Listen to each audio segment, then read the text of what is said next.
Good morning. It's Wednesday, January 31st, 2024. We have a full slate of commissioners, county administrator, and clerk of the board. Please join me in I'll call the meeting to order, and please join me for the Pledge of Allegiance. I pledge allegiance To the flag of the United States of America and to the republic for which it stands, one nation, under God, indivisible, with liberty and justice for all.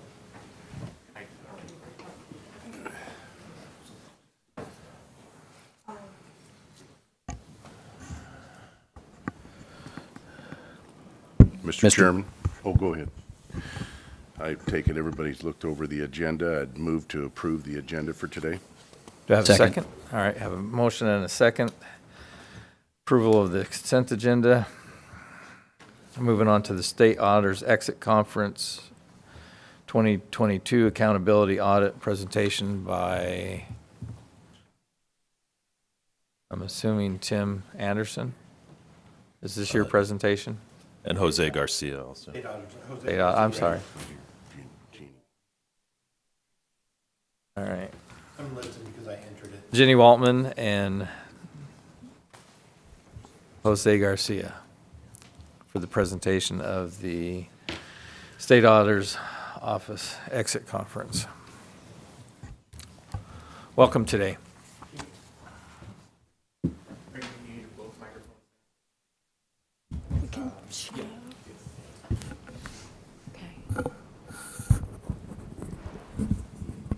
So, which button moves the slide forward? Is it this one? It has to be the right one, or you can also use this remote. Okay, I'll just push this one. Okay.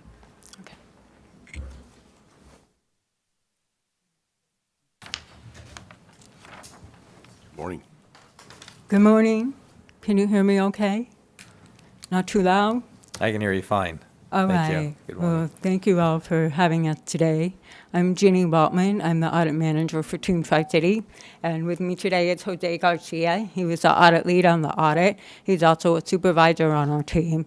And he worked very closely with the county staff to conduct your audit.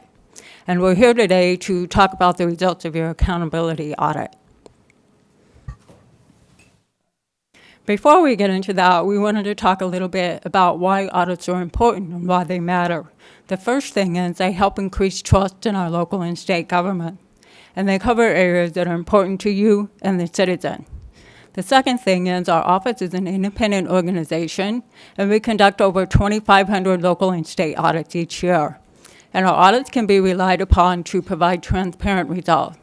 And these results are shared on our audit reports that are available to you and the public.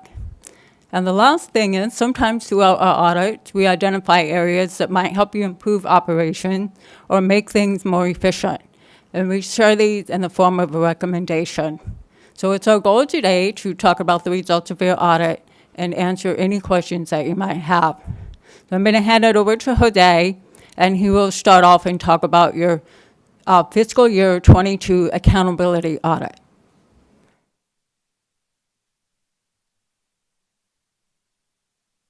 All right, so I want to talk about the accountability audit. The purpose of the accountability audit is to determine whether the county has controls in place to monitor and safeguard public resources, and also the overall results of the audit. We do want to highlight that in those selected areas that we looked at, county operations complied in all material respects with the applicable state laws, regulations, as well as its own policies and procedures, and provided adequate controls to safeguard public resources. However, in our audit report, we do want to highlight that we did have certain matters that we did communicate to the Board of Commissioners in a separate letter, and that relates to the retroactive payroll payments. And we'll cover that in the next couple of slides. And also, we do want to appreciate the county for placing focus and emphasis on addressing any of these matters. And also, in keeping with the general auditing practice, we do not examine every transaction, activity, or policy, and so our audit will focus on just the areas that we covered. If we go on to the next slide.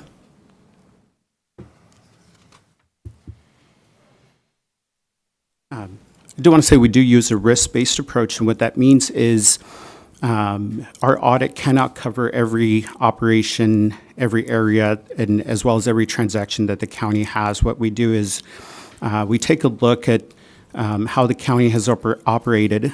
We look at the county's activity for 2022. We take a look at the minutes. We review what type of projects and activity the county has been involved in. We also speak with different department staff to get a better understanding of county operations and also the audit history for the county to better identify which areas to focus on. And for this year's audit, we covered accounts payable, which focused on general disbursements. That's just reviewing some of your invoices, transactions, making sure that they're supported, and expenses were for a public county purpose. We also looked at payroll. There were a couple areas for payroll, and that included looking at gross wages, making sure employees' pay was adequately supported and tied to their approved rates. We looked at employee leave cash outs, making sure that leave was allowable per policy and it was properly paid out. We also looked at retroactive wages, as well as leave balances and accruals, and just making sure that all of that activity followed county policy. We also looked at procurement, which focused on county's process for making purchases and ensuring that that complied with state law as well as county policy.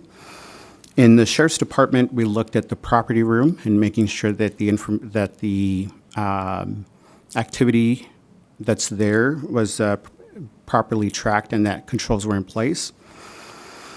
And in the next slide, we also cover reviewing open public meetings. We look for compliance with minutes, meetings, as well as executive session requirements.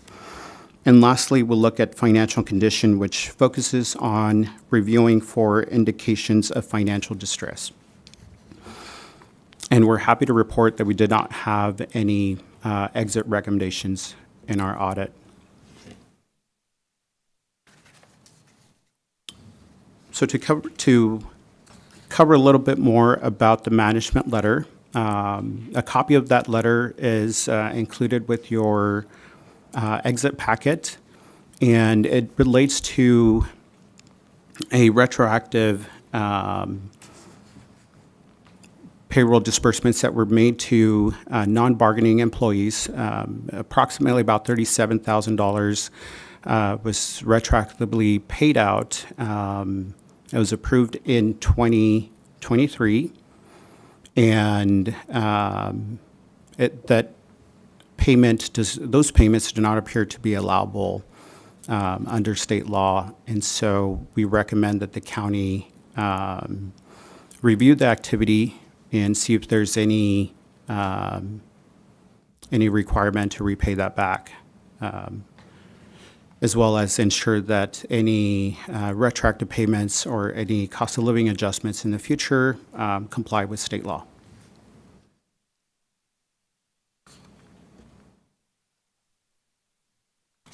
Now, before we go to the closing remarks, I wanted to see if there was any questions from the board. Questions? No questions. No questions. Okay.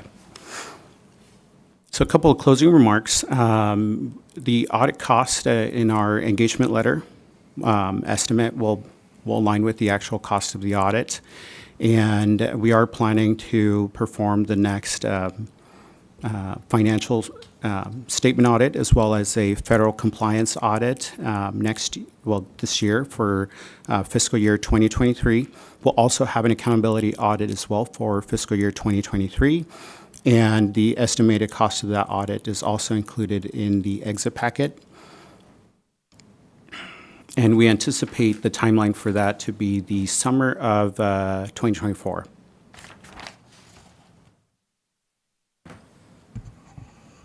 Mr. Chair, Yes. in your exit packet here, the 112,000 for that audit cost, you said that there maybe is two different audits. Yeah, there's 3 audits. There's 3 different audits. Does this 112 depict the full price of all 3 of those audits, or this is just one? It's all 3, yeah. The 112 includes all 3. Okay. Could you kind of describe the timing? How long does this audit take, and about how many people are involved in that? Sure. So the financial statement audit is about 500 hours, and the federal compliance audit will vary depending on the number of federal programs or federal grants that are required to be audited. And the criteria is dependent on whether the county needs to audit 20% of federal expenditures or 40% of federal expenditures. And so that gets reviewed every year when the federal expenditure schedule is submitted to our office. That's when we can better estimate how many programs needs to be included. And both of those audits need to be submitted to the federal government by the end of September. And so we try to start that around middle of July, beginning of July, middle of July, to have that completed by September. And then after we finish that one, we start working on the accountability audit. So this coming audit will start approximately July, go through September. For the and- financial and the federal. Right. Yes. Very good. Thank you. No more questions. And then, Do you have any questions? All right. okay. I And have then no some, further questions, so thank you. all right, thank you. And then just some general reminders. Our audit report will be published within the next week or so. And a copy of that report will be sent to the county, as well as published in on our website for the public to get a copy of that. If anyone wants to sign up to get notifications, we do have a link. It is on our website where anyone can sign up and receive notifications of when that report gets published. We'll also be sending out an audit survey to county staff to get information and feedback on our services, anything that we've done well or areas where we can improve. We appreciate receiving that feedback. All right, thank you. And then lastly, want to say thank you to county staff and as well as Tim Anderson, who's our audit contact for all 3 of the audits, helps coordinate us with any of the appropriate staff to get our audit work completed. All right, So thank you. thank you. And we wanted to leave it open if anybody had any questions regarding our presentation today. No, I see in here the last page shows the recommendation for the retroactive pay, so we'll definitely look into that and go from there. All righty, Okay. thank you. Thank you. All right, well, thank you. Thank you for having us today. Thanks. Thank you for coming in, appreciate it, all the hard work, thank you. All right, approval of warrant registers and payroll rosters. Mr. Chairman. Move to approve fund expenditures in the amount of $784,992.40 as presented and noted. It has been reviewed and signed by 2 representatives of the Auditor's Office and the County Administrator. Second. We have a motion and a second, all in favor, say aye. Aye. Aye. Motion passes. Are there any other vouchers today? That's it. Just That one. is it. All right, moving on to the approval of consent agenda items.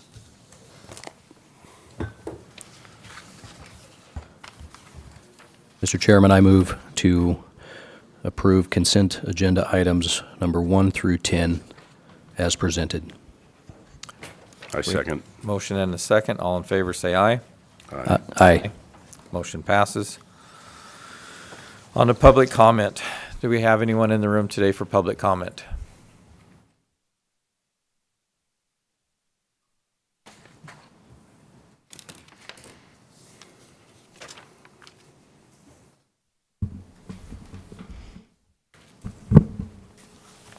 Commissioners, at your last meeting, Commissioner Didier made the following statement about the current Benton-Franklin County Superior Court system. I don't want to break up a bi-county agreement that is working very well for us right now, as far as our costs and our budgets. He then encouraged the other 2 commissioners to sign on to a letter to support the current system.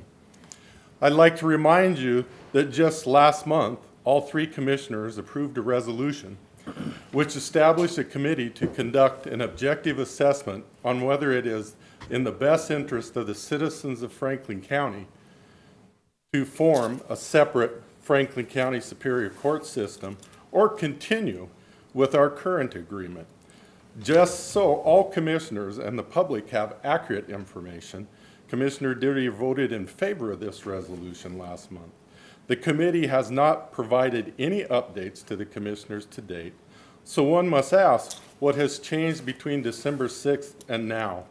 It's puzzling because every bit of the anecdotal research we have done so far shows an ability to save costs. I humbly ask if Mr. Didier or Mr. Mullen are going to consider changing their position from what it was just last month. Then they owe the citizens of Franklin County an explanation as to what specific information they have received since then to make them now feel differently than they did on December 6th. As an FYI, the first bi-county Superior Court analysis kickoff is tomorrow at 1 p.m. Anyone else for public comment? Anyone on the phone? Moving on to regular business. Presentation, Consort Consulting Financial Study of Franklin County, presented by Clark Worth.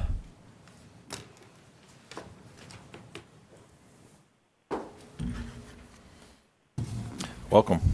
Chair, permission to introduce Clark Worth and Kevin Lorenzen, and they've been working with us for the, past 6 months or so, and just really digging in and doing a financial analysis. And they've met with our Strategic Growth Committee yesterday. Commissioner Bauman and I had dinner with them, I think it was Monday night. So, and then here's the third meeting that they have. So they've been really informing our staff members and just really working hard. And I've been working with Clark since my Pasco days, and he's just been excellent. So I think this will be pretty eye-opening what he has to present today. So. Thank All right, you. welcome. Thank you. We would like to spend most of the time today hearing from you. We've been working for the last 6 months, looking at Franklin County's finances now and into the future. But what we really want to do, and we'll share the results with you, but what we really would like to do is hear from you. So we're going to recap some of the stuff that we've done up to this point. We're going to talk about the proposed strategies for financial sustainability. We'll go through those and then have some discussion with you. By way of introduction, the team members that we have there, 2 of the 3 members of the consultant team, or 2 of the 4 members of the consultant team are here. I am the project manager, again, with Consor Strategic Planning and Communications. To my left is Kevin Lorenzen, and Kevin is a finance guy who works for HDR Engineering. And Carrie Locke, who is a local human resources consultant, has also been working on this. And you'll see the results of Carrie's work, but Carrie's sick today, couldn't be here, so we won't be hearing from Carrie. We've worked closely throughout this, actually, since before we actually began, with the Strategic Growth Committee, which is largely made up of people who are department heads and some of your elected leaders in the county as well. the overview of the strategic financial plan was designed to answer these questions. What's the county's current financial condition, and what's the outlook for the future? How does Franklin County compare with the peers, with the peer counties? And we'll talk about that. What are proven strategies to improve the county's financial position now and for the future, and what priority actions are needed, immediate and more long-term? The schedule there shows that we're at the very end of more than 6 months of work. After these presentations, what we have left is putting together a report that wraps this up, but of course, we need to hear from you. The bottom line, we'll go right to the bottom line of what we found, which is Franklin County's running out of money. You know, the gap looking forward is $3 to $7 million a year. So your budget is going to have kind of the same sort of gap that you experienced in the budget process this year, only it will be every year that you're having to deal with that. And we'll talk a little bit about those projections and where they come from and what some of the differences. 3 to 7 million sounds like a big difference, but it's pretty easily explained by just a couple of factors.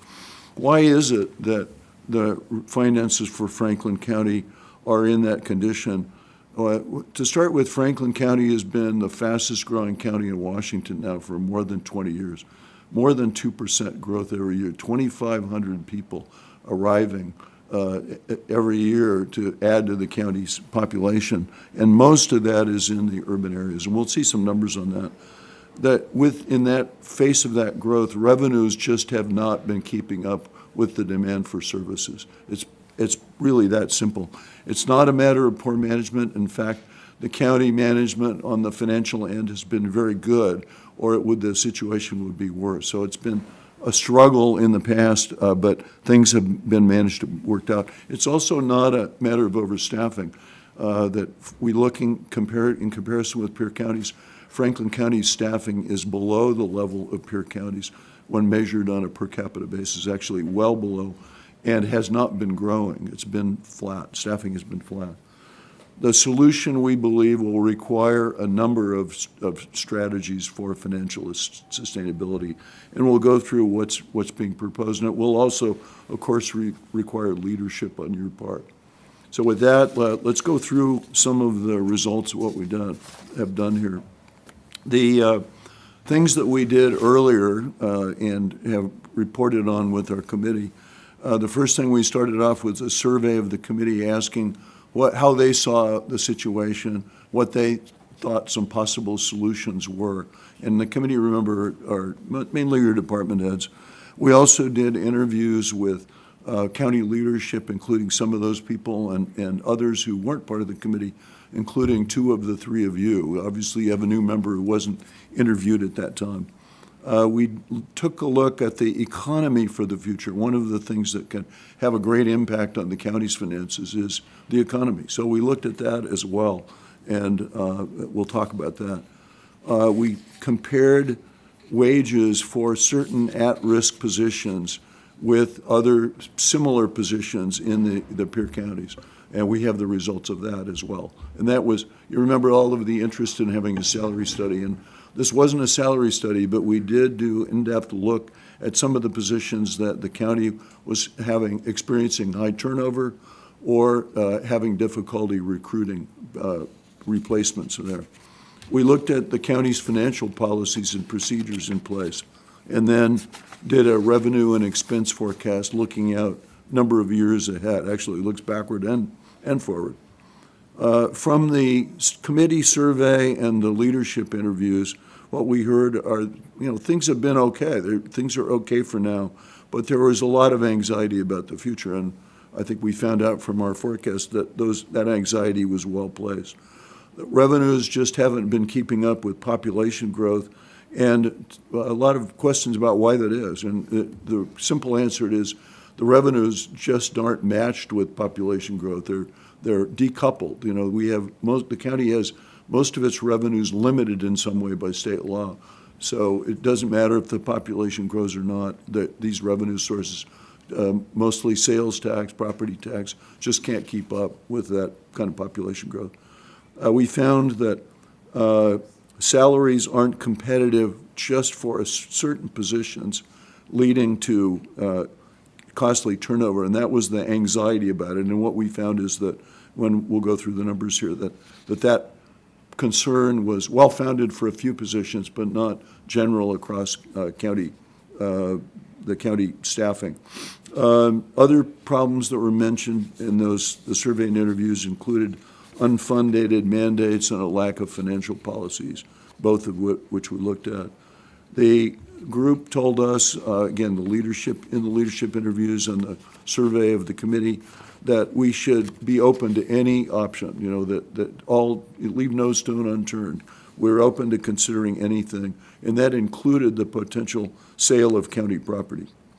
Agreement that the toughest solutions would be those requiring voter approval, and when we get to that, we'll talk about the few solutions that do require voter approval. Most of them require, of course, board action, but only a couple of them would require voter approval. So the list is a lot longer than things that we need the voters to solve. And then finally, Franklin County, consensus that Franklin County needs a long-term financial plan, that in the situation that we're in, we just can't operate on a year-to-year basis. We looked at the economic outlook, and the economy here has been great. It's just been terrific. And we have more people coming, but there have been jobs for all of them, again, over 20 years. So it's a sustained growth, and that is forecast to continue in the future. The trouble spots are shown here. Household incomes, despite all of this growth that we've had, household incomes are still only 80% of the statewide average. Education levels also are well below other communities, and that's important because if you think about jobs of the future, the education level of the workforce has to match the jobs. So we need education, and I know a lot's being done about that here, but it's a big deal. Another issue and potential cloud there is that the employment in the largest sector, which is agriculture and natural resources, is flat or declining. And poverty levels here are also above statewide averages. Looking at the workforce, again, a big, robust workforce. The two boxes on the bottom show where the growth has come from, both the job growth and wage growth, which are the sectors in the economy that are growing. And then the top shows, looking ahead, where are the sectors that we're expecting both job growth and wage growth. And again, this is a sunny picture overall for. So the import of that is, when you're thinking about the future of your own county finances, you don't have to worry so much about economic downturn. In fact, looking backwards, Franklin County was able to sustain the same employment levels through the Great Recession, through the pandemic. So it's been very resilient, and I don't mean the term recession-proof is used a lot talking about Franklin County. I'm not sure that's quite right, but it certainly has been resilient. It's demonstrated resilience. I want to talk about population growth, which I mentioned earlier.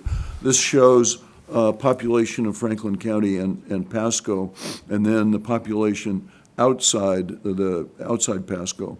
And what you see is over that 10-year period, overall in the most recent 10-year period, overall in Franklin County, growth was 24%.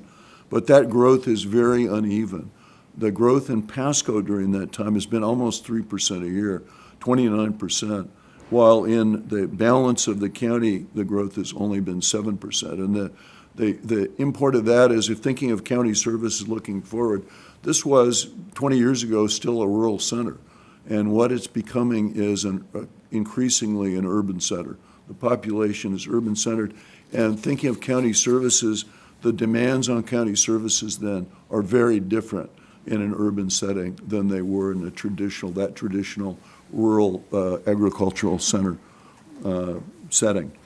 I mentioned that we looked at peer counties and wages in comparison for 13 of those at-risk positions, meaning positions that were experiencing a high turnover, sometimes experiencing loss of multiple positions in the same year, and difficulty in recruitment. And in looking at those are the 13 positions and the departments that we looked at. And one of the things that we worked with 4 peer counties that were identified by the Strategic Growth Committee. They selected the counties that we looked at. One of them, of course, was Benton County, which is in the same labor market. And the other ones are also counties that could grab key employees from us. And the other counties are Chelan, Grant, and Yakima counties. And one of the things that was pointed out is that they're peer counties in a sense, but they're not created equal, because in every instance, there's some important differences. One, Franklin County is growing faster, has been growing faster, much faster than most of the counties, but even faster than Benton County. The other thing is they're looking at their ability to pay. So if you look at the red boxes there, assessed value, retail sales, the amount of assessed value that you have available in Franklin County, again, that equals property taxes, the ability to tax property. The assessed value is much less in Franklin County than the others. And the retail sales, we actually showed it on a per capita basis. So it not only is it less, but it's significantly less per capita. So about $5,000 per capita retail sales. Again, that drives all those different sales tax revenues, versus as much as $8,000 in other counties per capita. So a big difference in ability to pay. And people point out, well, if we have less money, we can't pay employees as much. So, but what we found in looking at the wage comparisons is, for the main, Franklin County is paying comparable wages, and the benefits are generally comparable with the other counties. But there's some exceptions to that. And those are largely in the office of the prosecuting attorney, the sheriff's office, and public works. The next table there shows the specific positions where there is a wage disparity, and where it says much higher there, that means more than 10% difference in wages with the others. So there is some difference. It is, again, it's not general over all of county government. It's specific to a few positions. So think lawyers and engineers, corrections deputies, it's positions like that that are difficult to fill and experience high turnover.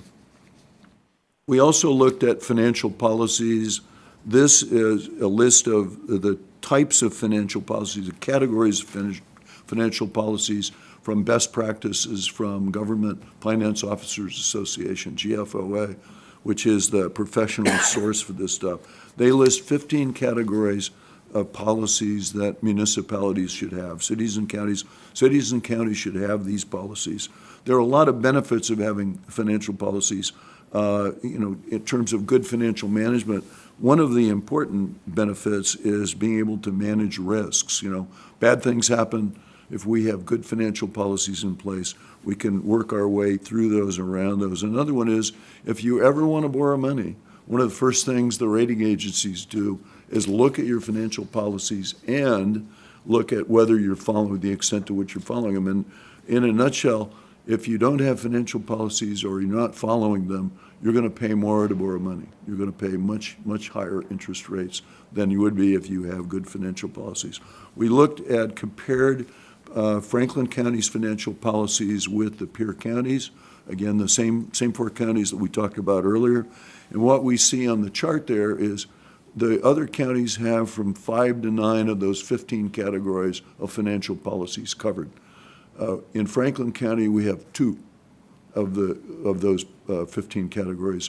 And the budget manager has told us he thinks the most important policy, which is the general fund reserves policy, is inadequate, the current policy you have in place. So there is not much available on financial policies. We also looked, I mentioned a couple times, the budget forecast going forward.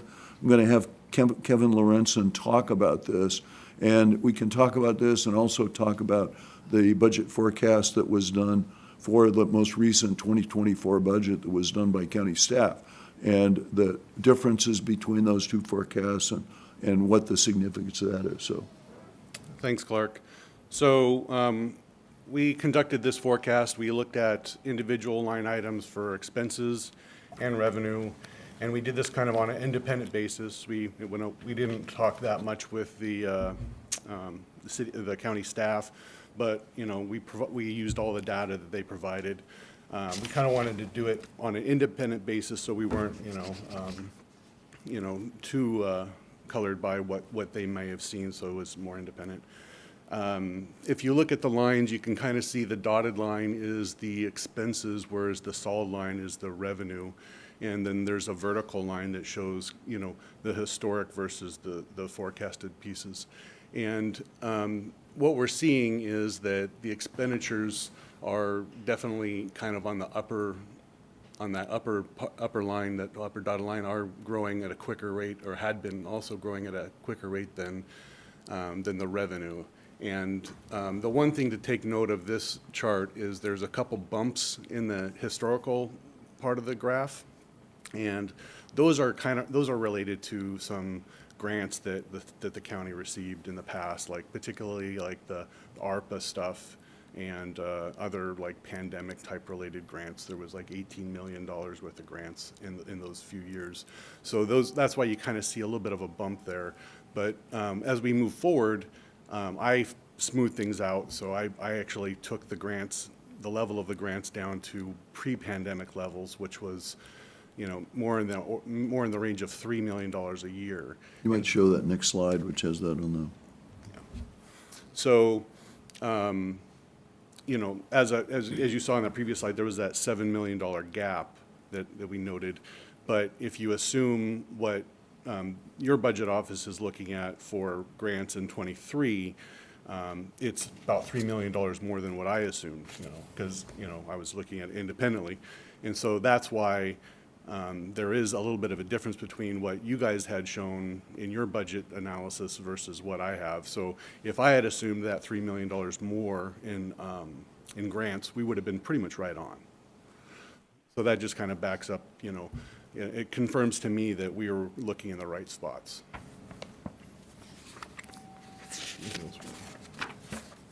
Looking back at how the county has adjusted to budget shortfalls, I mentioned the financial management's been good. You know, that's how you've been able to stay in the position you have. Part of it is luck, too. The economy's been so strong with new development taking place that we've had new construction that we could add to the tax base. And retail sales have been strong. And so that has been a plus. But other things, the county, despite that, the county has had to make other adjustments. One of the things is drawing down borrowing from general fund reserves. Another one is the road levy shift, which has taken place. And I look at road levy shift as borrowing from the future. You know, I've looked at a lot of data, and every dollar that you spend timely on road maintenance saves $7 to $12 in the future. So if you're not spending money on road maintenance now, all you're doing is going to have to spend a lot more later. You know, and so that's I would hope something that is temporary, you know, that doesn't continue on, that kind of borrowing. The third thing is staffing levels have been kept low in comparison with the peer counties, and I'll show you some numbers on that. And salaries for certain key positions have been held below market levels. I mentioned it's not all countywide, but for some important positions, again, think attorneys, think corrections deputies as being among those positions. And the other thing is postponing capital investments in new and upgraded facilities. And that's another thing where I think you're borrowing against the future. If you're not making timely capital investments, if we need a new building and we're not going to build a building, it's going to cost more later. You know, that's just pretty much that simple. As a result of the pinch, the budget pinch, the county's reserves are inadequate. And this chart shows on the left-hand side what the county's policy is, and then compares that with the GFOA standard, again, Government Finance Officers Association, and then shows the actual. The county's policy says that you would have 7% of your operating budget in reserve at all times. And so minimum, that's the minimum you'd have in reserves, and that would be $3.2 million. The GFOA standard is much higher, 16.6% that you should have set aside. That would be $7.5 million of your budget. And the actual, looking back over the last couple of years, has been in the 4.4 to 6.6% range, so 2 to 3 million. So even below the county standard, which is much below GFOA. And I think we would say that that reserve is insufficient. That reserve you need in case things go wrong. Things do happen, and you have to have that kind of reserve available. And it could be as simple as you go through one cycle and for some reason a lot of people don't pay their property taxes timely. It can be something that simple, and it could even be weather reasons that things like that happen. So staffing levels I mentioned, we look carefully at this in comparison with the peer counties, and this shows your staffing levels when you measure them on a basis of per thousand population. They're virtually unchanged in recent years. It's been flat. And if you look at those numbers, 2.82, et cetera, all the way across to 2.84, all of the peer counties that we're looking at, they're all in the 3s or the 4s when you measure it. So your staffing levels, certainly the budget pinch here is not because of overstaffing, again, in comparison with peer counties. Overall observations and conclusions, Franklin County faced a budget squeeze this year, and it will be the same going into the future. About the same, and as Kevin said, and he explained what the reason for the range. If you're able to hang on to the level of grants that you have now, it'll be more in the $3.5 million range. If you experience a fallback to grant levels before, it's going to be potentially $7 million or even a little bit more than that per year. That's what it's every year that you would face it. So that current course is really unsustainable, and we believe that there's a pressing need to reboot county finances and that multiple strategies will be needed. And the strategies are important. I don't want to go ahead here. I don't want to have us sound like Chicken Little, the sky is falling here. But the county can work its way out of this, but it will take multiple strategies. The strategies that we worked with the Strategic Growth Committee on are in 4 categories. One is new revenue sources, places that we're not collecting money now, and there are some. Second one is increasing current sources, trying to get more money out of the sources that we have now, and we have some of those. The third category is cost-saving efficiencies, and opportunities for that probably exist in every single department and every program. However, something to think about, there are a lot of those require an upfront investment. So if we're going to automate some process, for example, we got to spend money about that for that thing. So they do require oftentimes some investment. Sometimes you even need more staff in order to make an efficiency work, or hire trained staff. And finally, a financial management strategy. So I'll go through those. There are 16, before yesterday there were 16 strategies. Now there are 17 strategies because the group yesterday came up with another suggestion. So we added one more strategy in the new revenue sources category. The new revenue sources that are suggested, and we'll get back, have discussion about these, and there's a little bit more information on these, but going through the list to start with, selling county-owned real estate, and there are some thoughts about what that real estate might be. The second one is a property tax lid lift, and I know there's been a lot of discussion about the past, but that requires voter approval. And remember, the advice that we had from county leadership was the stuff that requires voter approval, that's going to be tough. That's difficult. The third one is a 911 sales tax option.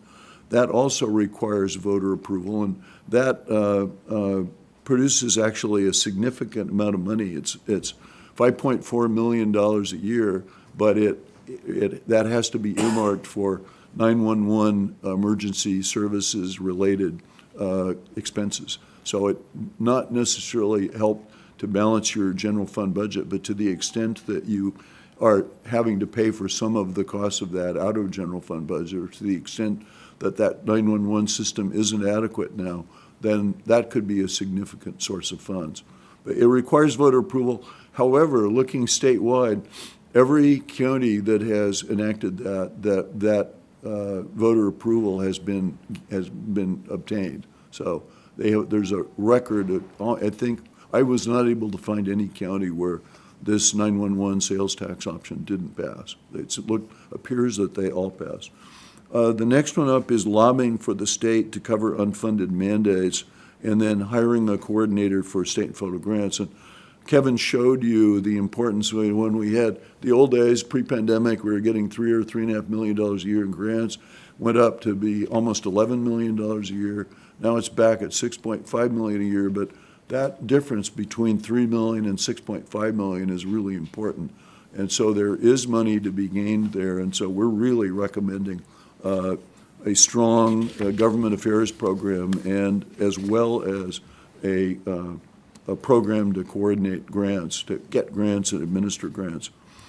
Sale of county-owned real estate, the chart there shows some of the possibilities there, and that includes the Hapo Center. If you were to sell the Hapo Center, that's valued at $50 million, and the surrounding lands, meaning the lands just around the Hapo Center, even bigger, that's valued at $30 million, and then some other miscellaneous parcels that the county has. And if those properties were properly zoned for commercial and mixed-use development, the potential sales price for that could be as much as $783,000 per acre.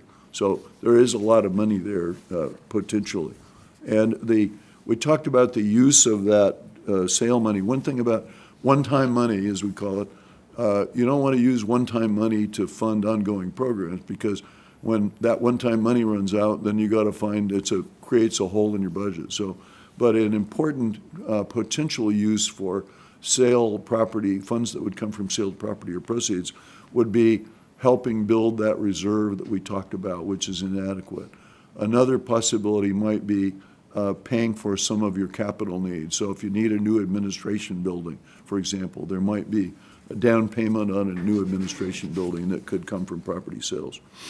The lid lift, a few questions about the lid lift idea. The first one is why, and this chart shows in simple terms that the county rate has been steadily falling, the tax rate's been steadily falling as a function of increasing property values and new properties put on the list. And because of the limitations at the upper end of property tax that are assessed, then you can see over these years, it's just 6 years, that rate has fallen from 122 to 75 cents this year. So that 50 cents just in that 6-year period, and it would continue to fall similarly. And again, it isn't that many years ago that the county was at the state maximum or close to the state maximum rate. So I think that's 181 or 182, something like that. So it's consistently fallen to the level that it's at now, which is well below half of what the rate used to be. Another question with the lid lift is how much should it be? And there are two questions that shape that. One of is how much you need. You know, we have a good idea how much you're going to need. You know, what you could see what the gap looks like. But the other question, which I think is even more important, is how much will voters support? And in talking about this strategy yesterday, the Strategic Growth Committee said, you know, we really need to find that out. You know, we can't just throw this out as an option. We have to find out what voters will support. Will they support a lid lift? How much would they be ready to support? What do they want it to go for? A lid lift, what would it pay for? And public safety is the obvious choice. Public safety makes up already about half of your budget, about half of your workforce, half of the budget. And so the theme here would be public safety. Public safety for municipalities, cities, counties in the Northwest is because of both states have tax limitations on municipalities. Public safety is over time going to eat all the general fund budget or much of it. You know, increasing proportion of that percentage will increase every year. So that is where most of the money will be going from any property tax source. The recipe for the financial reboot that we have, the proposed strategies also include things that increase current revenue sources, and that is enacting an annual 1% property tax increase. It's allowed, you know, the property taxes this year could be 100%, under 1% of what they were last year, so you can always add on 1% without voter approval. That hasn't always been done. It should be done as a course of every year, annual course of action. Appraising 100% of new construction. If we don't appraise new construction when it happens, and there's been a burst of new construction here in recent years, then we can lose the value, that taxable value forever. And so over the years, it has a compounding consequence. We don't get that appraised. And I know there was, in the new county budget, there was approval of an additional appraiser position to help keep up. That probably will have to happen again at some point in the future. So there aren't properties that go unappraised. Another one is adopting a countywide schedule of fees and charges. The county has numerous fees and charges that almost every department, every program in the county has fees and charges, but they're outlined under state law, and it's pretty complicated. Some of them are a fixed price. Some of them are a percentage of the cost of reimbursing the county for the services. And some of them allow you to make changes in those. Some of them it's fixed and you can't. But there are dozens of them, maybe hundreds of them, spread across the departments. And we think it would be valuable to really have those centrally in a kind of a central register, if you will, so the county can look at them and say, you know, this marriage license fee, $15 just isn't enough anymore. And that's the hypothetical, but some of them are fixed like that. It's just not enough anymore because the county, with its government relations program, might be able to team up with other counties and make that case to the state, go to legislature and say, look, that needs to be $115, not $15. That's just outdated. And I suspect a lot of them are in that situation. And then finally, franchise fees and impact fees. Franchise fees are fees that it's sort of like a roadway tax, you know, for utilities that are in the county rights of way. Those are fees that can be charged. Franklin County isn't charging them now. A lot of other counties are.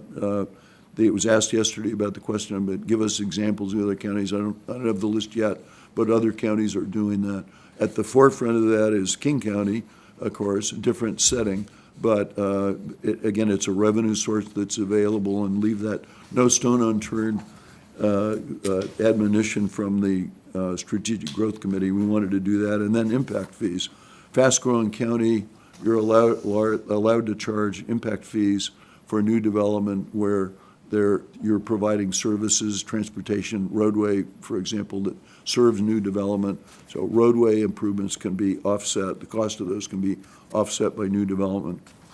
And then the final category, next category up is cost-saving efficiencies. Again, probably opportunities for those in every department. One, strategic salary increases for key at-risk positions, and mentioned the importance of, you know, if you take attorneys are a great example. If you can't fill your attorney positions, then you have to hire a private firm to do it. You know, you have to do it. And the private firm is more expensive than your employee. So you really need to make sure that you're able to pay competitive wages and don't have to pay that surcharge that you would have to pay for hiring privately. And there are other things where, you know, you can't deliver the service if you don't have people in a key position. Another example would be corrections deputies. If you don't have enough, you're going to be paying overtime to other corrections deputies to fill the gap, be more costly. The next strategy is employee retention, recruitment, succession plans. This is every department working on a plan to make sure that it can fill positions. Some departments already have these already, so they're grooming staff internally to move up the ladder, if you will. So they're not thinking they absolutely have to go out in the market and find somebody, because they're trading somebody internally to move up. And we think every department has opportunities to do that. A culture of continuous improvement. There are a lot of organizations, both public and private, that have shown that you really can instill in your employees in any organization the interest in improving the way that we do business. So you really have to free your employees to make improvements and pinpoint places where they can invest in automation, for example, that will help improve efficiency. And then finally, on this category, auditing intergovernmental arrangements to identify potential cost savings. The county the Franklin County's position here geographically, here you are right next to another county. All three of the population centers in the metropolitan area are immediately adjacent to one another. So it's been natural to have bi-county agreements and arrangements, but some have been in place for a long time. And as Franklin County has been the fast-growing part of the region here, it might be time to start looking back at some of those intergovernmental arrangements and see if they still make sense. Is Franklin County getting its share of services from these things? Or is it maybe the balance of service look like it did 20 years ago when Franklin County was much smaller? Is there too much going into overhead administration of managing these programs? And would it be possible that Franklin County could manage a program for itself more efficiently? We don't have specific recommendations. We were asked yesterday about it, and I said, well, I'd probably start with the programs that have been in place the longest, and maybe most out of date, and the ones that are biggest, that are costing the most money to start with looking at them. But a systematic look at those might provide some opportunities for savings, where we can do it cheaper than it's being done by an intergovernmental arrangement. And then the final category is financial management, and these are not things that necessarily save you money or make money for you, bring in more money, but they're things that are part of potentially better managing the county's finances in the future. One of them I've already alluded to, which is adopting financial policies. Everybody else has financial policies. Franklin County doesn't. There are problems with not having financial policies, so we really recommend that you get on that. The next category is quarterly budget review and adjustments. Right now, the county does monthly budget reviews, and the chair from time to time gets an update on those. But what we're recommending is what they do in most jurisdictions, larger jurisdictions, which you become, which is do have a formal quarterly process where there's a formal quarterly review that comes and it becomes a report that comes to the board with recommendations for any adjustments that have to be made at that time. So every quarter you would get a presentation matching up what the budget says with what's actually happening. And one level of that, even department by department. So we know at the department level, we know overall for county funds what's happening, and that you get an update. And the import of that is because we're looking ahead, we see that you're going to have stronger financial management. We're managing that gap, and how to fill that gap will be important. So we want to make sure that the board has its hands on the reins here all the way through the budget year, not just one time. And then finally, biennial budget. There's a trend right now to move to biennial budgets for cities and counties. 8 counties now in Washington have it, and I haven't found any examples where anybody's moved back. You're allowed to move back. You try biennial budgeting. And the value of that, one is it promotes that long-term thinking, thinking farther ahead about your finances. It does take more time the first year. The downside, it takes more time to put it in place the first year. But after that, remember, you don't have to do it the second year.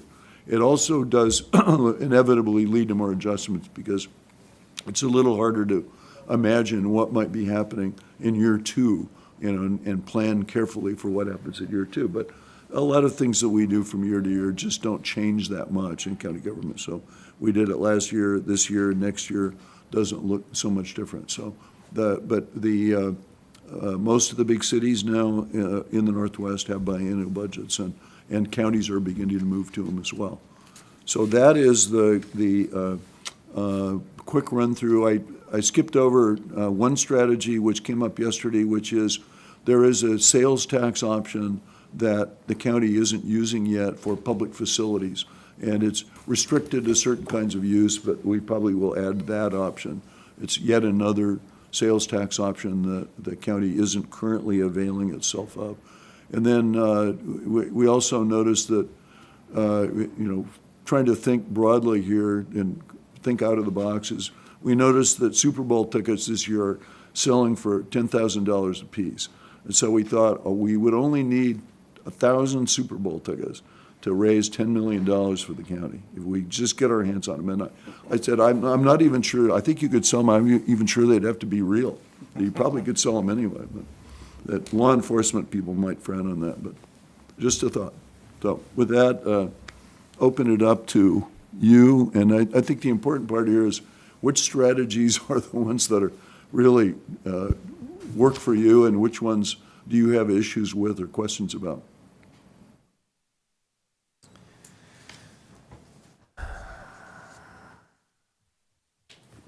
So I guess one question would be, what are some of the new revenue sources that you talked about? I'm sorry, but You had mentioned new revenue sources. What would some of those be? the new revenue sources? Yeah, there, if we go back to that slide. I don't think we have copies of your presentation.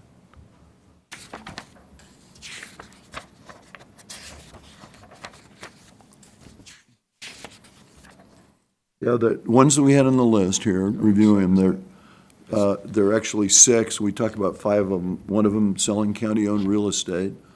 The second one is the property tax lid lift. The third one is the 911 sales tax option. The fourth one, which we don't have listed, just came up yesterday, is the public facilities sales tax option. The fifth one, lobbying for the state to cover unfunded mandates, which is an enormous issue. And the sixth one, hiring a coordinator for state and federal grants. So the public safety tax option, can you go into more detail on that? The lid lift, are you talking about the 911? Well, the 911, we can talk about that one as well. Okay. Well, the lid lift, again, the Not idea so behind much the the lid lid lift lift. is that the county's property tax rate has been steadily declining. And because property tax, there's limits to how much you can collect in property taxes, the idea is to change that level. It's under Washington law, it's temporary. You can only do it for 6 years at a maximum. You could do it for as little as 1 year. We know that this is an ongoing budget problem you have, so 1 year wouldn't make too much sense. But 6 years, it's possible things could change, but it has to be voter approved. The important part of that is voter approved. So knowing that most of the funds, half of the funds now, more than half in the future, are going to public safety. The message here to voters is, we know that public safety is important, so if we're going to be able to continue all of those things at the present level that we're doing, then we're going to need more property tax funds to do it. So I'm not in favor of a lid lift, but are you saying we can't do the sales tax option with the 911 if we do not do the lid lift? Because I didn't ask about the lid lift at all. Oh, I'm sorry, I thought you were talking, the 911, there are 2 different sales taxes for 911. One of those you already have in place. The other one, Which there's is? another sales tax option for 911 that you're not currently using. And I think we're proposing that you add that one. And again, the numbers, it's produced a significant amount of revenues, but those don't, for the most part, those don't offset that deficit that Kevin was talking about, because they have to be targeted to services and facilities that are related to emergency communications.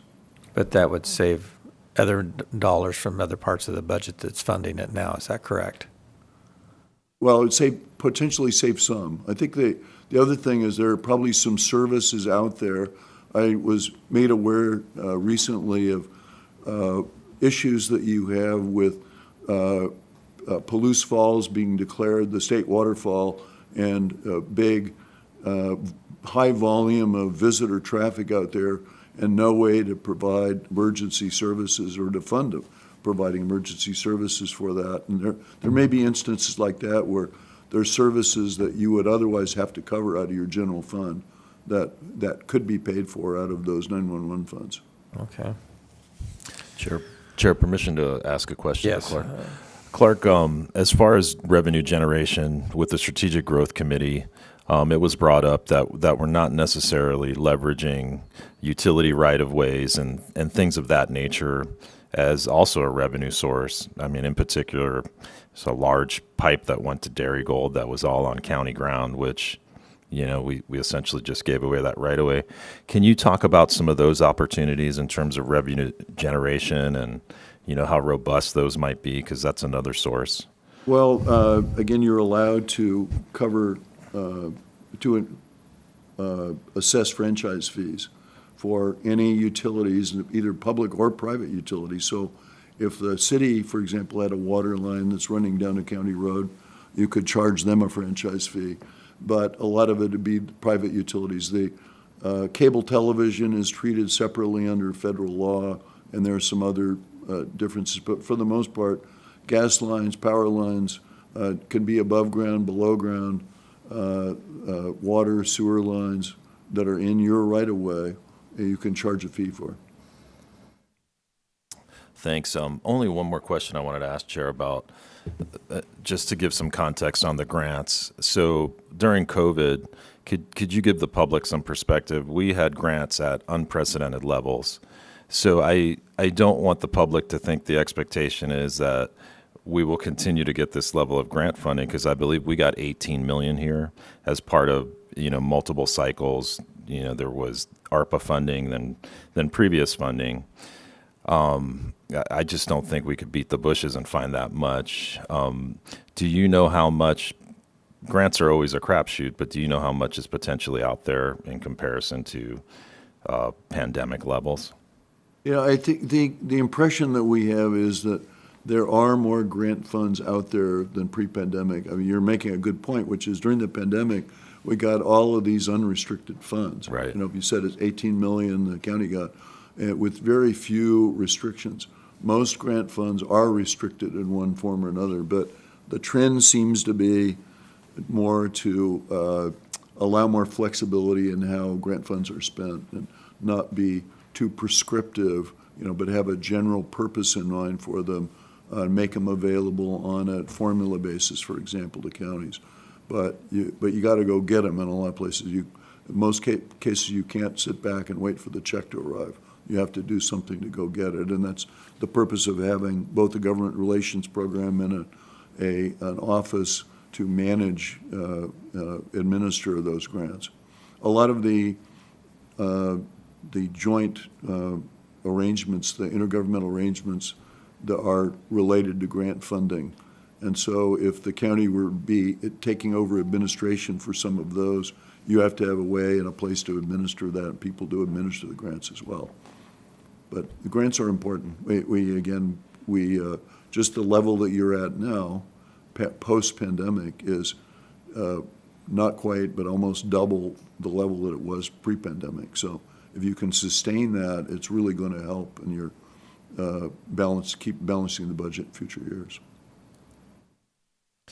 So last year, we put in the mental health tax, which is 0.1%. Have you seen how much revenue has been raised off of that?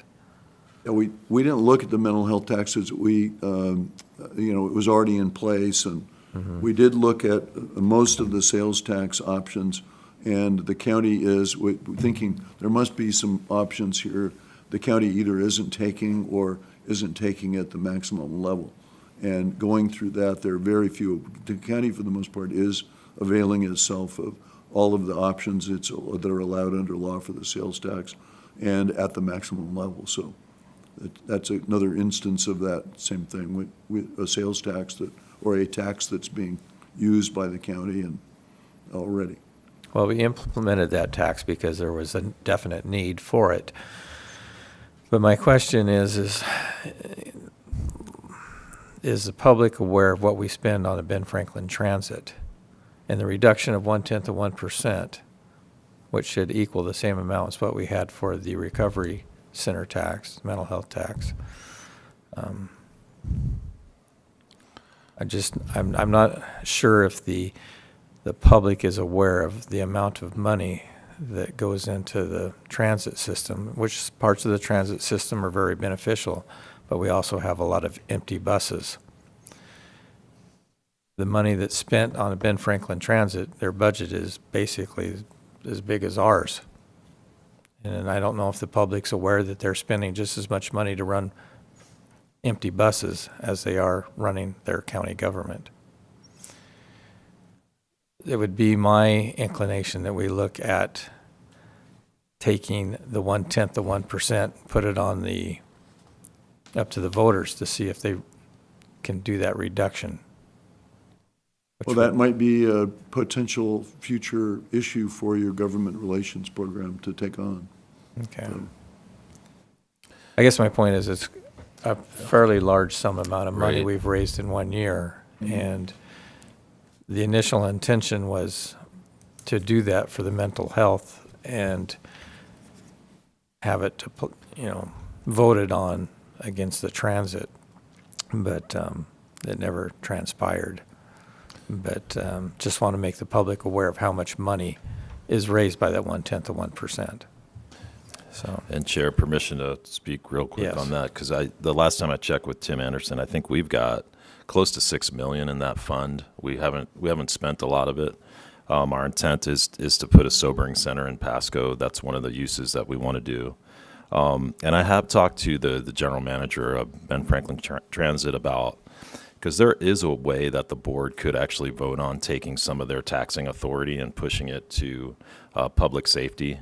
But it would be a board decision, and it gets highly political when you try to take money away from the transit, as you know, because you get quite a few lobbyists that come, and it becomes quite a divisive issue. But there is that opportunity, and I can definitely revisit with Rochelle again and see if that's something the board would want to bring up on it as a discussion. I item think we someday. need to, because otherwise, at least if we're unemployed, we'll have a bus to ride with plenty of Yeah, seats. it's definitely a hot button issue. I certainly get the intent of the public transit system, but I'm much more aware of the volume, the amount of people on the bus, because it's been brought to my attention. It's not always that robust. I'll just say that.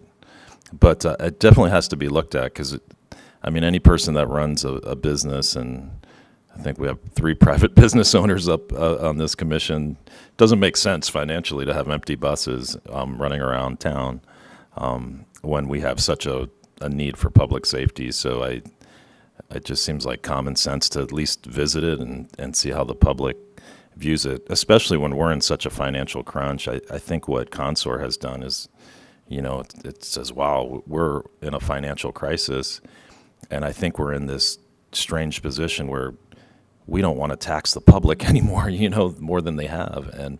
But we have to provide these essential services that keep the public safe. So we're really in this tough position here. We're trying to run a lean county, and I think for me, and I'll be quiet, is the thing that Consor's really identified for me is we're running as lean as anybody in the entire state of Washington per capita. So, I feel better about how we're running, and I also like the fact that they said, we have been fiscally responsible. It's not as if, we have a deficit because we're spending frivolously.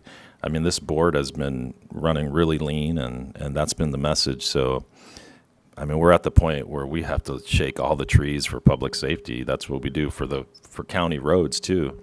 Commissioner Bauman and I went out on those county roads. A lot of them are maintained as good as we possibly can. But gosh, if we had more money for some of those county roads to support a billion-dollar industry, we need to do it. So I'll get off my stump speech here, but it's just, we're at this juxtaposition of we don't want to tax the folks, but there's money out there that's not being utilized correctly, in my opinion. Well, the biggest question that always comes to me is if the county's growing, why isn't there additional Right. revenue? The people are taxed to death. So we either need to look at services that can be cut. That's the only other option I see, because we're obviously about as lean as we can get. So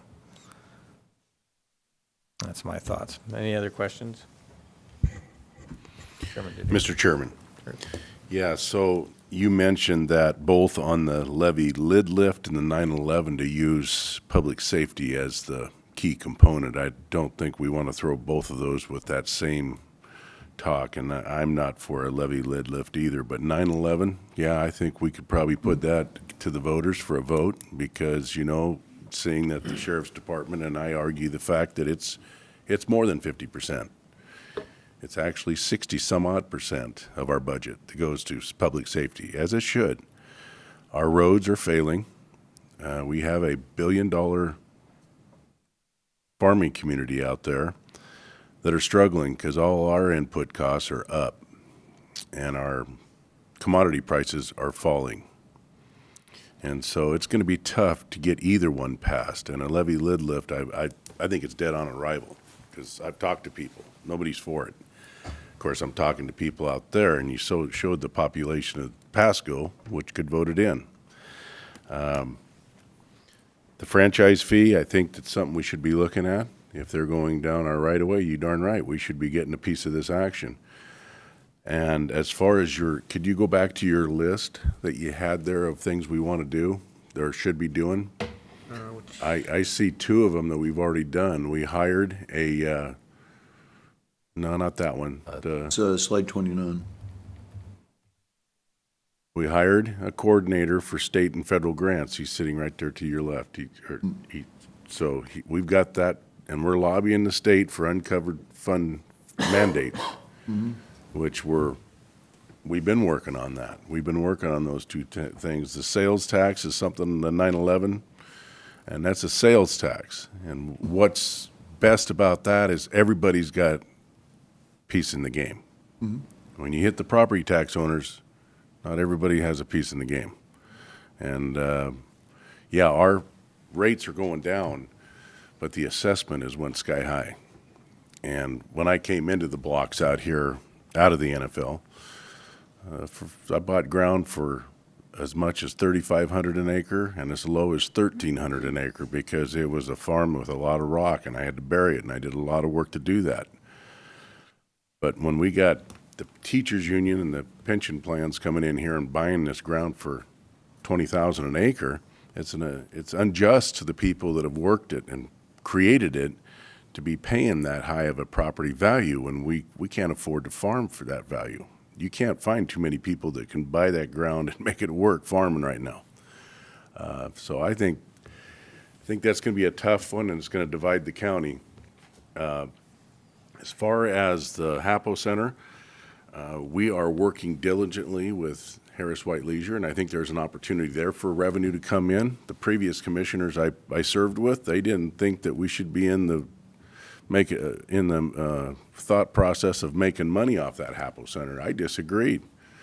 When we rent that acreage to the city of Pasco for those softball fields for $1 a year, we're losing out because they get all the hotel motel tax. We don't get but a little tiny portion. There's money that we are just throwing in the wind. There's so many avenues that we could be looking at to bring in revenue to the county that we need to start looking at, and that's one of them. That property out there, yeah, I'm in agreement. There's some pieces there we should look at maybe shedding to help us out through this year, but I'd hate to sell that HAPO Center because I see big improvements and a group that knows how to manage, and I think we can see revenues coming in off of that will help this county in the future. So those are my thoughts, and I appreciate what you guys have done. That is a lot of good work there and a great explanation. I think you guys have done us a world of bit of good, and I thank you very much. Thank you. Mr. Chair. Chair recognizes Commissioner Bauman.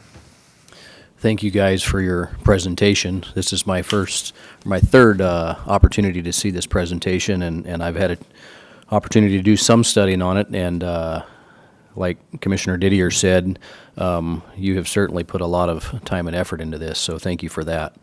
Would you speak just a little bit, Kevin? I know you and I talked about this briefly, about there's been a little bit of a shift in point of sale with when you order on Amazon or Walmart.com, the point of sale and those taxes. Can you speak to, have you seen a change in point of sale as far as sales taxes shift into the county? And if that has happened, what does that look like? Well, it's really not that easy to actually figure out. I mean, you'd have to, look specifically at the retail sales piece that are related. I mean, we're talking about Amazon.com, and what he's referring to is the destination-based sales tax piece. And, in theory, the result of that change means that as people buy stuff from Amazon, the county's now getting that sales tax, when before it was being taxed at the point of sale, which would have been, maybe Seattle, maybe outside the state. So there is a shift towards more, sales tax revenue being captured by the county. It's not super easy to kind of figure that out, and I'll harken back to my days as a forecast manager at the city of Bellevue, when when that really did start to, when that change happened, I really did see, an upswing even in Bellevue of retail sales related to like Amazon and that sort of thing. So, I mean, it's not easy to kind of suss out exactly the particular numbers, but we, people are seeing it, and I think you guys are benefiting from it. And if you look at that long-term forecast, I think that for sales tax, you are kind of on an upswing. There's a belly to it, but there's an upswing that you guys are going to benefit from that in the future. Yeah, that if you look back at the pandemic, the fact that was in place meant that the sales tax revenues in Franklin County didn't drop off precipitously as some people might have thought, because as folks shifted to online purchases, the county was still able to collect sales tax on a lot of those purchases. And people were spending more just generally on mail order things during the pandemic. Thank you. Talking about the franchise fee, as a developer, I'm relatively familiar with what this might look like, but could you cast a little bit more light on some of the? I think it's something that there's potential to, but I think we would have to go down that road carefully. Do you have any idea of, or any examples of similar counties, rural counties that are doing this, what those revenues are, or is that something that we could follow up on, kind of to have an idea of what that potential source? We know. The question was asked yesterday. I did look at sort of the King County being on the cutting edge, and they're getting some significant revenue from this.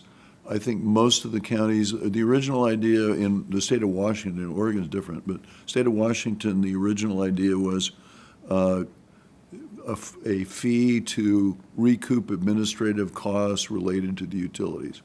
No, that originally franchise fees, I think that part of it was somebody's digging up our roadway, there's inherent damage, even if they repave it, that we're still suffering some with those utilities going in, or the roadway's closed while they're putting the utilities in, so they ought to pay us some money. So the idea is kind of recouping some of the costs of that. But in Oregon, franchise fees are, jurisdictions are allowed, sky's the limit. They can charge anything, whatever the market will bear for franchise fees.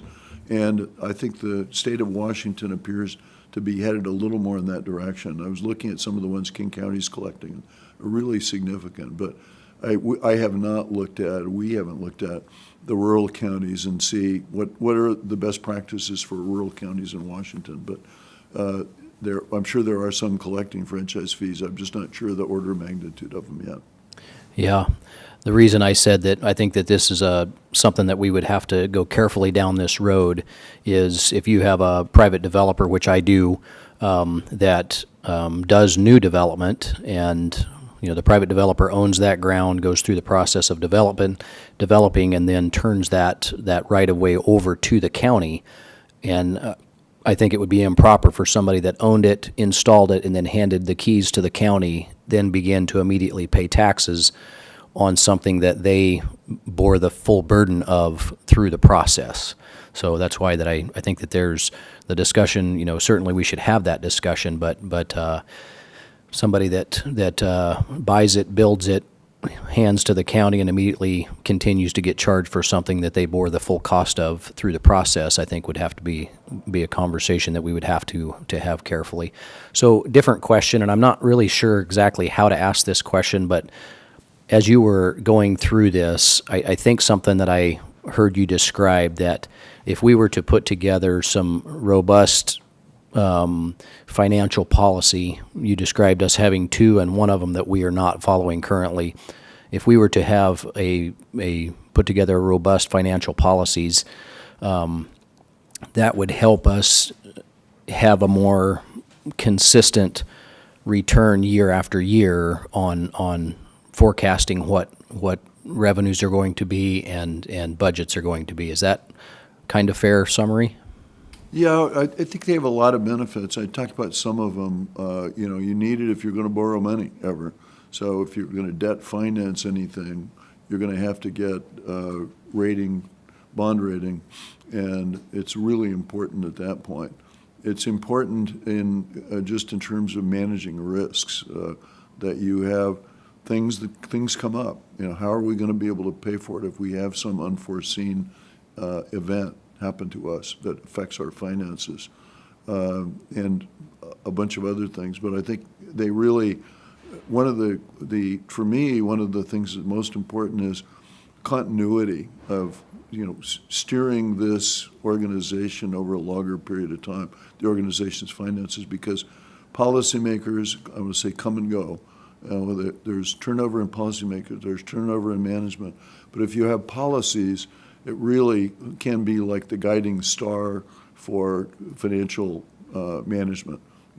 Our policy is we're going to have 7% in reserves, and we're going to always maintain that. And so the next group of leaders understand that's the policy, and the budget managers understand that's the policy. It gives you a chance to stick to it. So it's more steady as she goes type of arrangement than. Long-term financial planning, I always look at it as your low beams versus your high beams, right?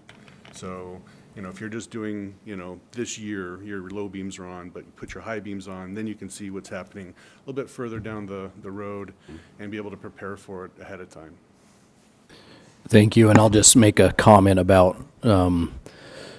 you described road maintenance. $1 spent today prevents $7 to $12 worth of repair and maintenance later. And I certainly have found that to be true in being a developer over many years, is to do small maintenance now prevents big maintenance later. So I do appreciate that. That's all, Mr. Chair. All right, any further questions? Just want to say thank you. Very well done. And thank you very much. Yes, thank you for all your hard work, and we'll look forward to putting these into place, so thank you. Yeah, thanks for your guys. time. Yep, thank you.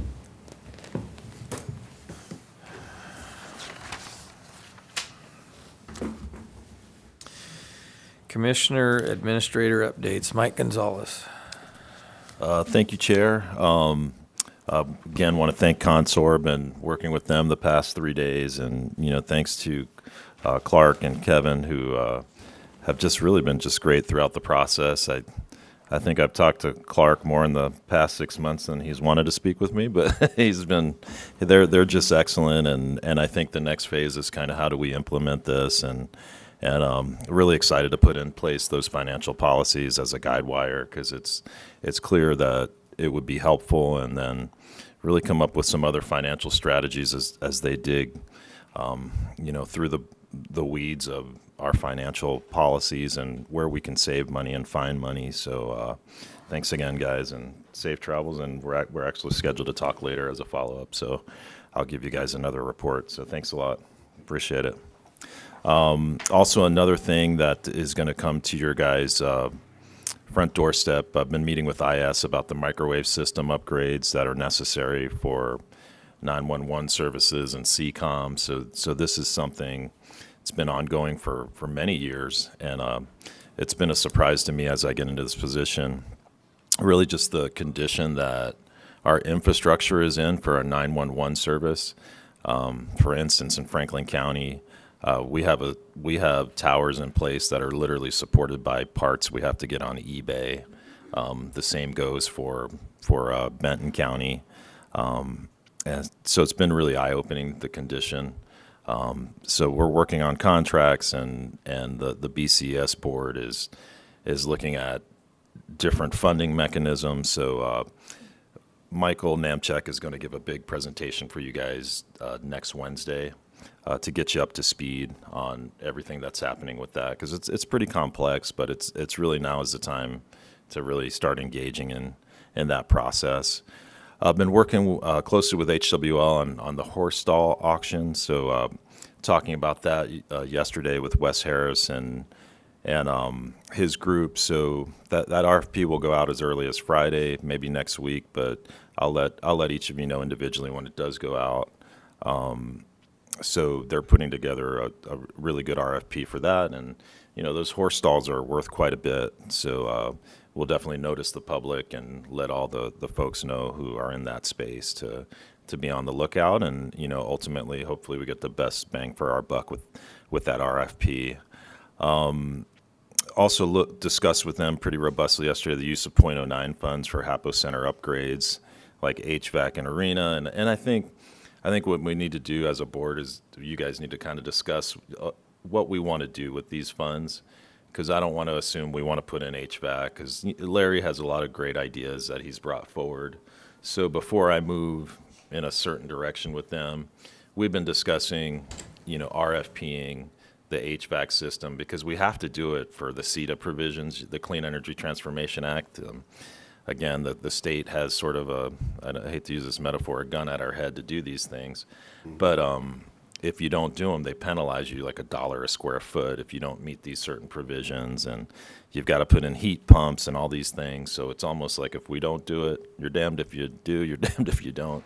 But we have to get that building upgraded. So we've been talking about that. But I think it's worth a board discussion as to how we want to utilize these .09 funds and get HWL involved in that conversation. So there's clarity on it. Speaking of HAPO Center, really excited to have James Jimenez on the HAPO Advisory Board now that you guys approved. So he was so excited to be a part of it, and I'm just really excited to have his energy on the board, because he brings a catering perspective and lifelong Franklin County resident. So he's really excited to be on the board. We have one more board opening. We've had 2 Franklin County openings. So there's one more. I have, for the public out there, I have put it on our Facebook page. If you're looking for the link and if you're interested, it would be great if you had catering experience, or if you had any sort of management of event experience to get that perspective. But you've got to be a Franklin County resident. So that's super exciting. But James, the people that know him, he brings a certain energy and a positive attitude, which I think that would really be helpful on that board. Only other thing I wanted to bring forward was look for your inboxes. We're trying to schedule meetings between the city of Pasco and each commissioner to talk about the HAPO Center, and sort of the discussion's intent is to lead up to a public meeting with the entire council. What was relayed to me was this would be an opportunity to kind of set expectations for that meeting, what we want to achieve, and then ultimately we can go over there to the city of Pasco and meet with the entire city council with some direction and agenda items and real input before we got to a full meeting. And only other thing I wanted to bring to the board, just parlaying off the visit that Jason Valentine and Commissioner Bauman had in Olympia. I wanted to bring Jason up real quickly and have him tag team with Commissioner Bauman, kind of what they achieved and just how exciting it really was to touch base and hear from lawmakers. And I think the biggest takeaway I had from what Commissioner Bauman told me is the lawmakers were really excited to see us, because they hadn't seen us in the halls of Olympia. This was pretty much the first time.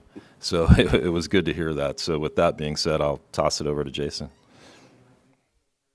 Again, Commissioner Bauman, we were there Thursday and Friday last week, and one thing that was very apparent is the strong rapport our Commissioner Bauman has with the state capitol. It's going to be a boon for us.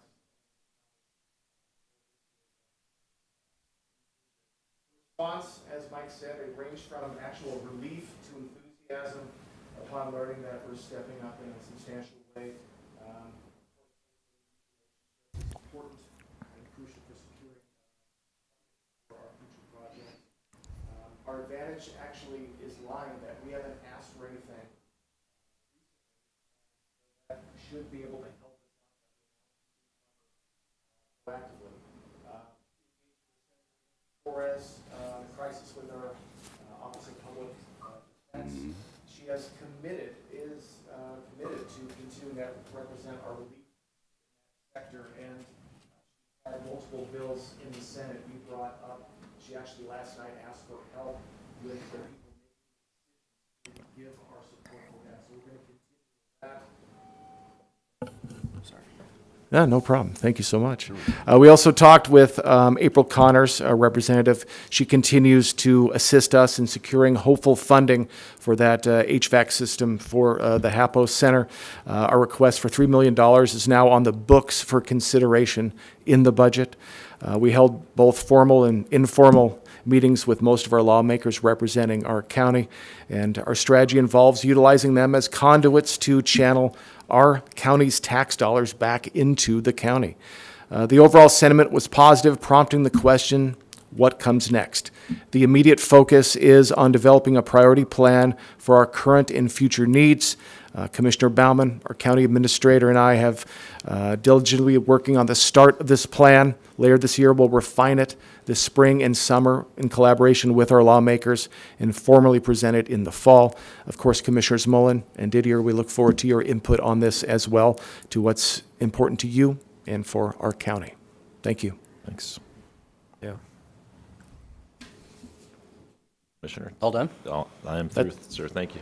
All right. Thank you. Thank you. Thank you. I am very enthusiastic to report that our meeting last week went very, very well. We were very, very well received, and like Jason said, there was a mix of relief and enthusiasm that we were there as Franklin County to work with our lawmakers.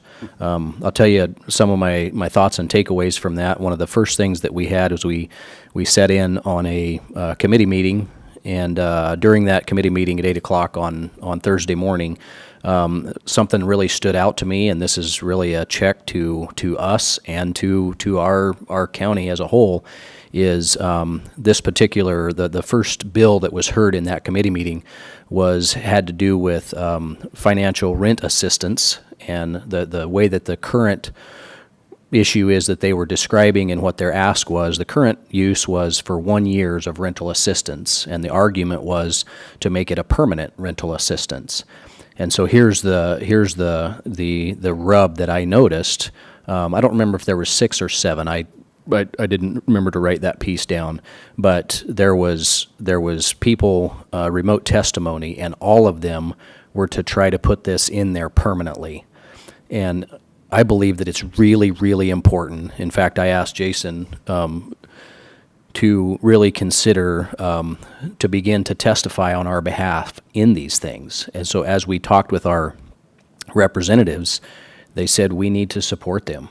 We send them over there as conservatives to represent us, and then we don't support them while there to testify on bills or to support them in representing us, knowing that they're in a minority or a super minority to carry our values over there and to represent us. It was disappointing to see that there was 6+ people that were calling in, constituents that called in to support permanent rental assistance versus our representatives in that thing were the only voice that was there. And just watching it take place, it's really important that we show up and support our representatives in their representation of us. So would really encourage that. Universal, they all want to help us, and I'll tell you kind of what my presentation or ask or whatever was. I told them that my agenda was Franklin County, and that because I'm new to the job, Jason's new to his aspect there. I said, would you help us learn how to do this well in representing Franklin County? And all of them with enthusiasm said that they would do that with both Jason and I. And the other piece was saying, what do you need from us? You represent us. How can we best help you? And there was varying responses to that. I'll tell you that Representative Mary Dye very specifically said there's something that she is very concerned about and asked for our help with is, you've heard of zebra mussels. They're an invasive species that are extraordinarily, they spread extraordinarily rapidly. Last year, they were found in the Snake River, well above Franklin County in the Snake River. But she said that they will, they move rapidly. They're already in the body of water. And so that's something that she believes that we need to band together with her and with our fellow counties in not allowing the spread of zebra mussels. She said there's a way that we can stop it, but really believe that we need to work together. So that's just an example of one of our representatives saying that we need to support her in her fight on that.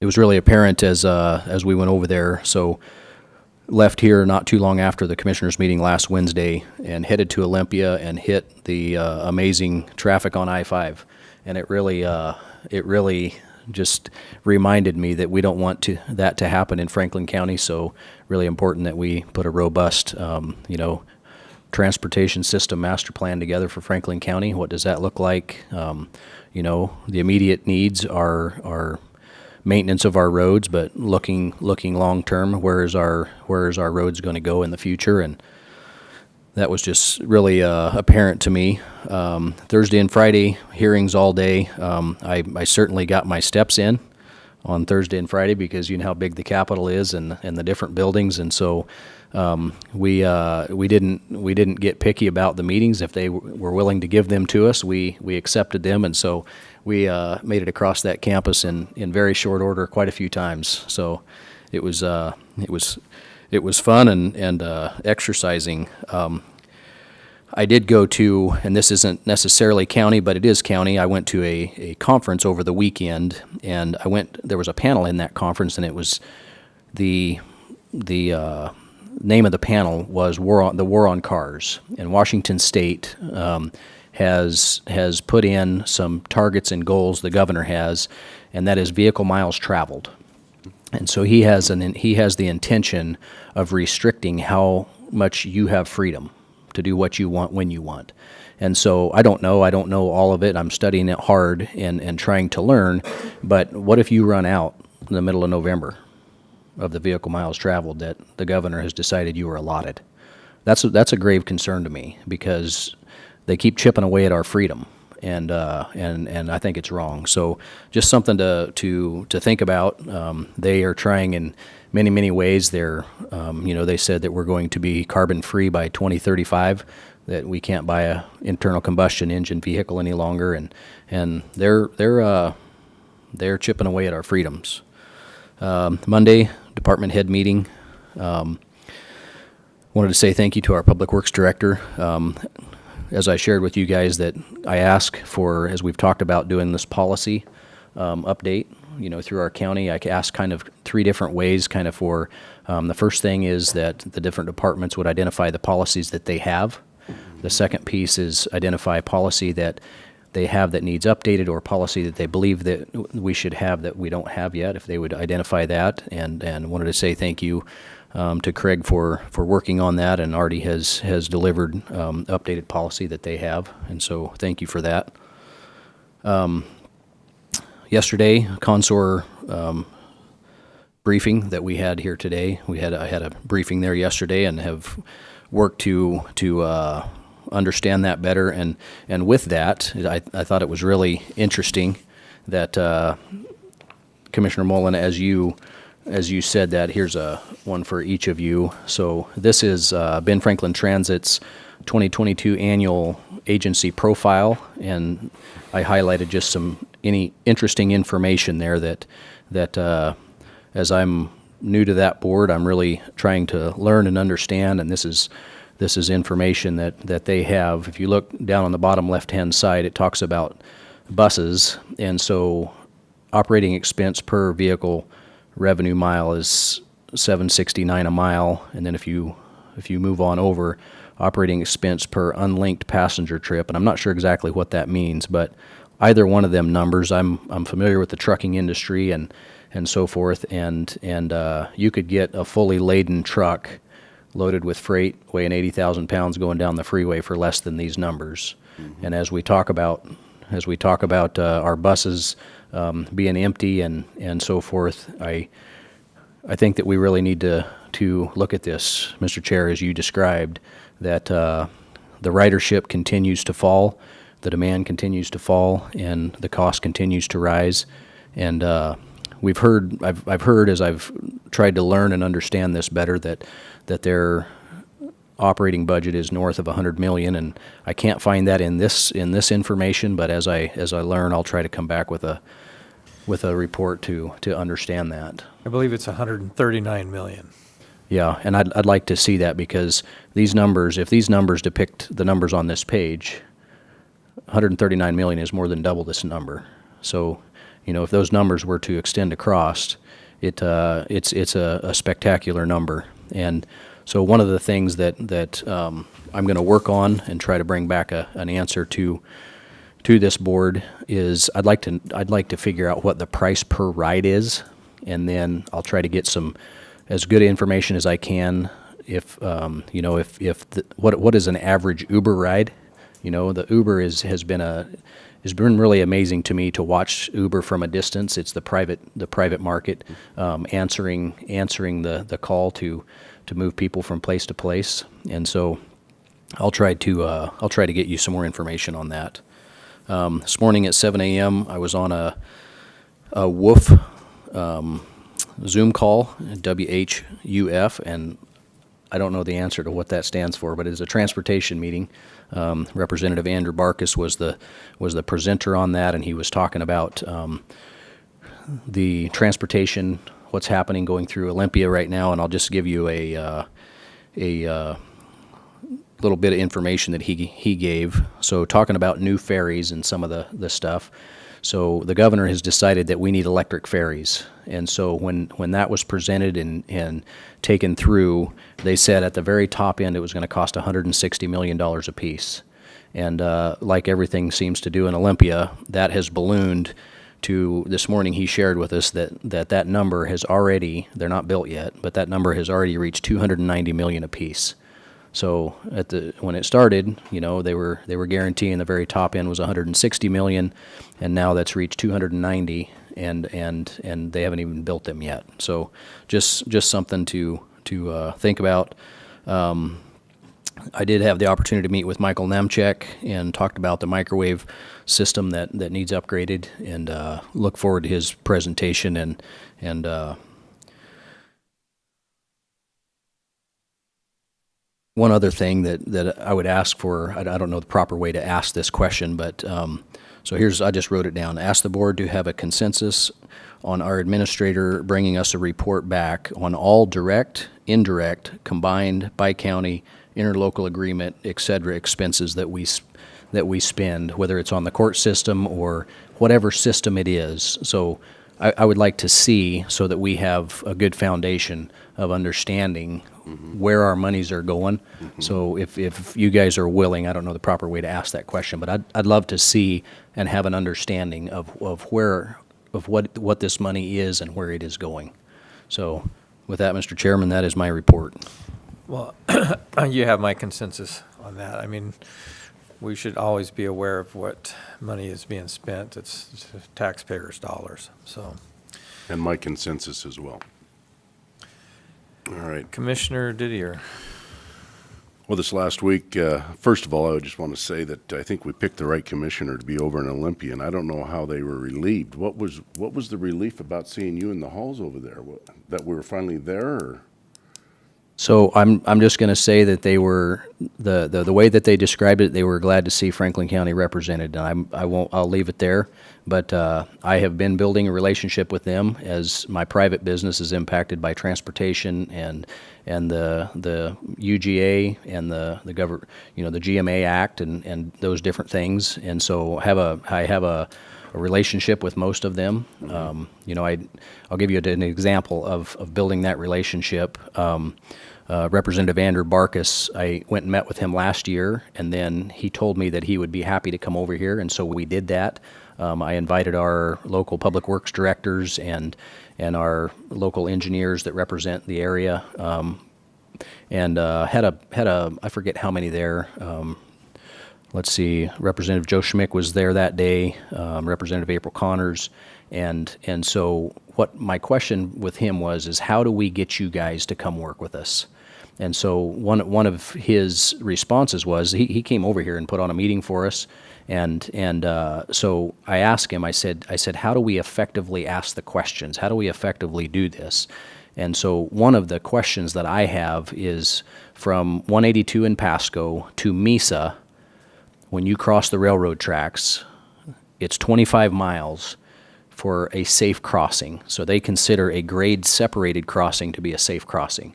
So there's 25 miles there that we don't have that. And so you know, we have this billion-dollar industry that we don't have a safe way to get to the main arterial through our county, which is 395, right? So coming out of the basin onto 395 for transport, we have accidents there every year. You know, I remember Sagemore Road. I grew up on Sagemore Road a lot. We had an orchard there, and I remember every year there was accidents, and some of them bad. There was loss of life, and so I asked Representative Barkas. I said, we need to work on this. We need to get some overpasses. How do we get DOT to come and bring this money back and serve this industry? So as he asked questions, one thing that came out of it is and this is very, very true, that I didn't even see it from this point, but it disproportionately impacts the low income and the Hispanic community, because they are primarily the ones that use this area as far as a percentage. That they're the highest percentage that use this, so it disproportionately impacts them.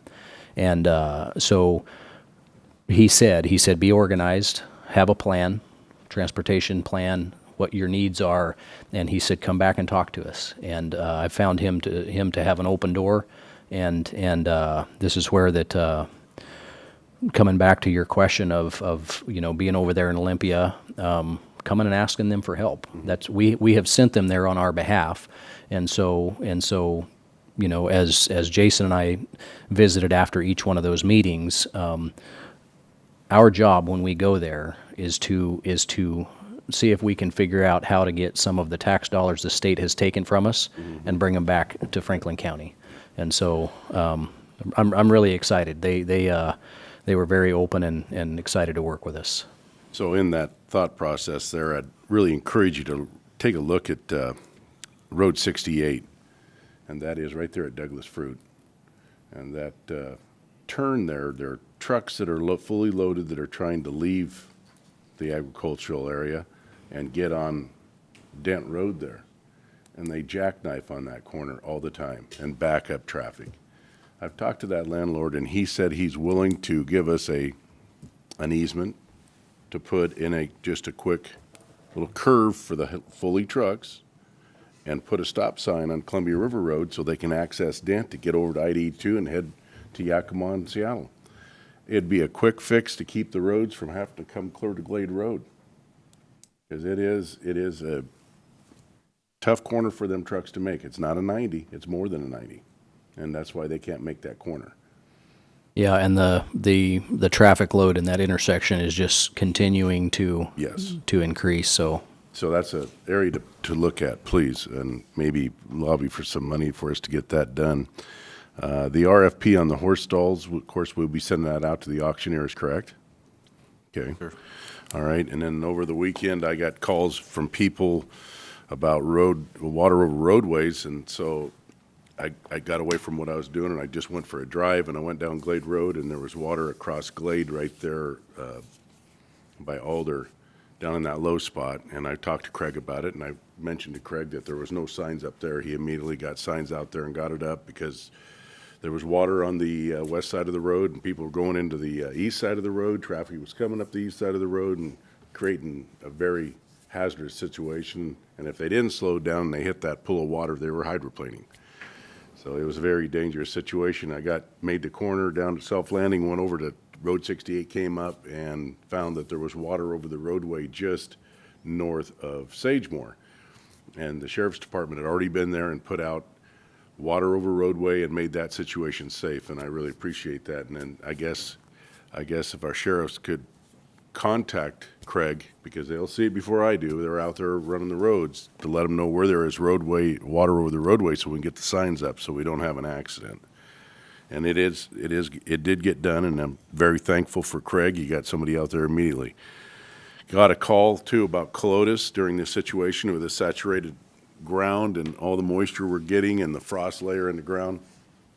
They have a boil water policy, so I've been on the phone, and I didn't call the mayor, I didn't call anybody there, but I did call John Andrzejewski, who came here proposing that they want to create their own water district. And when Dwayne Davidson was here, I got to talk to Dwayne.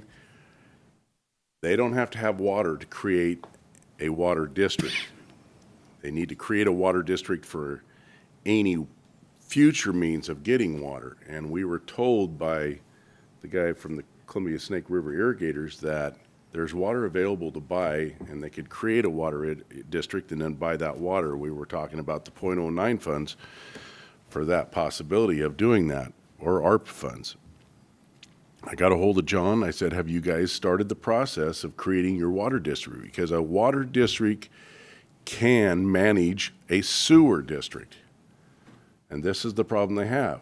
They don't have a sewer district in Colotis, so when they get the high saturation of water, it floods the plain, and then they have to boil the water because the septic systems contaminate their water supply.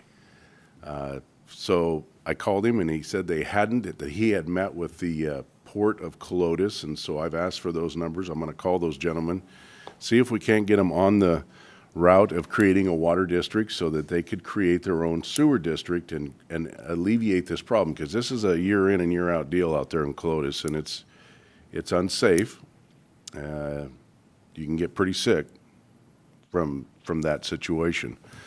So working on that, and I'm going to continue to work on that for the Colotis people and see if we can't get a remedy there.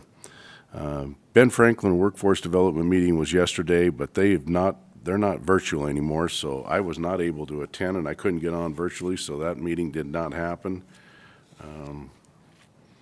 The last thing I'd like to report on is this Saturday is the St. Paul the Apostle fundraiser. And I would just like to say that you might want to come and meet our new priest, and he's from Uganda. And he just went and visited his mother, and he got back. But he is an incredible person, great man, and it's a fundraiser. We give to Hope Medical. We give to a lot of other areas around the town with our monies, and all the money goes to good stuff. Hope Medical is one that counsels girls on pregnancies, so that maybe hopefully talking them out of an abortion. And so I think that if you wanted to come meet a one-of-a-kind priest, Father Luta would like to meet you too. So it's a great dinner. James Jimenez does the meal, so he'll be cooking that up, and it'll be a good night. Starts at 5 o'clock out there at St. Paul the Apostle in Eltopia, so welcome everybody to that. What was the date on that? This Saturday. This Saturday. All right, Yeah. thank you. All right, so Friday had the legislative virtual meeting. Also this morning, Visit Tri-Cities, and they are working hard promoting the Tri-Cities. A slight increase in hotel occupancy, and they just secured the AAA baseball tournaments here for Pasco. In Pasco, I should say, for the state. And then had the agenda meeting with our county administrator. So moving on, administrative office business, presentation, discussion of 1310 North Fifth Avenue building.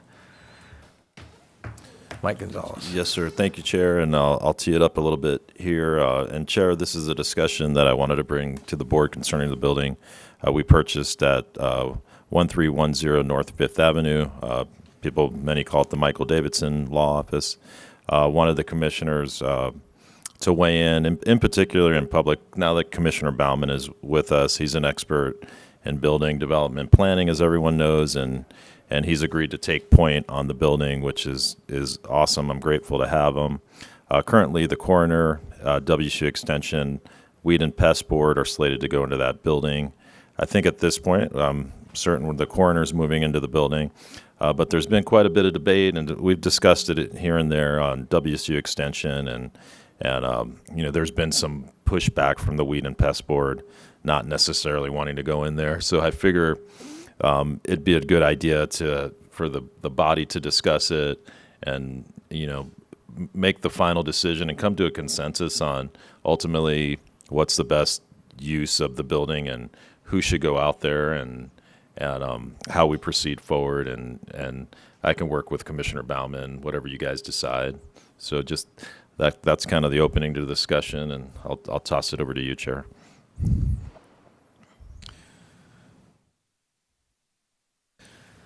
So what are your thoughts on the Michelson-Davidson building? Well, I'll start with it's an absolutely beautiful building. Its construction is really I really like it. It's the hallways are concrete and just its makeup is really nice. I haven't had a opportunity to fully consider looking at the current building and planning, WSU and weed and pest control boards. As I've been trying to learn and understand this process, as best as I can tell, we have no jurisdiction over the housing or are required to provide for those three entities. And so I guess I understand to a level, but I'm not fully versed in it. But them saying they don't want to go there, I don't know that it's our jurisdiction to tell them that they must. And so my initial thought right now, and as I tell you this, I have not gone and walked through building and planning and talked with them. But my thought as I look at it now, I think that would be a good use, but I still need to do some further exploration. Again, beautiful building. Walk through the side that the coroner is preparing to use, and think that it'll serve him well. And the rest of the building is fantastic. It's a really beautiful building. Will serve if it were to serve the building and planning, I believe it could serve them for a long time. And I would love to have just a little bit more time. Give me a week. Let me go and look at some of them others, and I'd like to bring you a more detailed opinion. All right, thank you. Commissioner Didier. Well, this building, at first we thought planning and building and weed and pests so that we could vacate the port of Pasco building, because it is a building that we are leasing. The lease is going to double or more. We're responsible for all maintenance out there, which the HVAC system is failing. And so the main priority here, I thought, would be to vacate that Port of Pasco building and get those people moved into that building. As far as the other side, I was for HR moving in there, because I don't think HR should be part of the courthouse. I think it should be a remote, as in most other counties and municipalities. It's not in the same building. It's remote, so that people aren't being viewed as going into HR and being seen and reported to other people, and it creates drama, which we have quite a bit in this courthouse. WSU, we are required legally to give them space here in Franklin County. They bring in $1 million every year for research for this county, and I see Tim in the back, and he can tell me if I'm wrong on any of this, but every county in all 39 counties have to give a spot for WSU. Correct, Tim? There's a memorandum of agreement that aspects that the county provides and WSU provides. So it needs to be done. And talking with Mr. Davidson, it's something that we got to give them a location, and for people to realize what they do for us, WSU. Tim does a lot of research in the plant life out here and problems that are developing before they go full-fledged and take out a whole crop. A lot of research and development is done by WSU in means of helping the farmers north of county to have a good crop and a profitable crop. Do a lot of good stuff for this county, and I believe it's $1 million that you guys are bringing in here and in grants, and are using it to help the farmers in North County. So, you know, I have mixed emotions about who should be going in there. It's only one building, it's only got so much space, but I was really wanting to see WSU have a better facility. And I know that they're online, but I've talked to Tim, and those kids still come to the building to get their forms for the 4-H and FFA. And when they were handing out needles just a doorstep away, it was something I didn't want kids to be viewing. So I was very adamant in getting them out of there at that time. But we've stopped the needle exchange. It's no longer there beside them. But there is a homeless problem down there. And these homeless people are not residents of our area. They're actually being bussed in here. And people can say all they want about me just throwing this out there, but I've had a state trooper, a sheriff, a Pasco police officer, all tell me that they're being bussed in here from Spokane, Portland, and Seattle, trying to get rid of their problem, creating a problem for us. And this is something that we got to really look into, because you're talking about an expense for a county. When you got to start taking care of that, and your mental health tax will be eaten up in a heartbeat. When you start bringing that many people in here and you're dealing with people that aren't even residents, that was the one thing about the mental health tax that I wanted to assure that it was used for the people of Franklin County. And that's what we got to assure ourselves of, that we're taxing our people. That money needs to be used for the residents here. So, you know, I'm still planning and building and pest and weed on the one side, and the HR on the other side is what I'd like to have seen. So is my understanding that Weed Board does not want to go in there?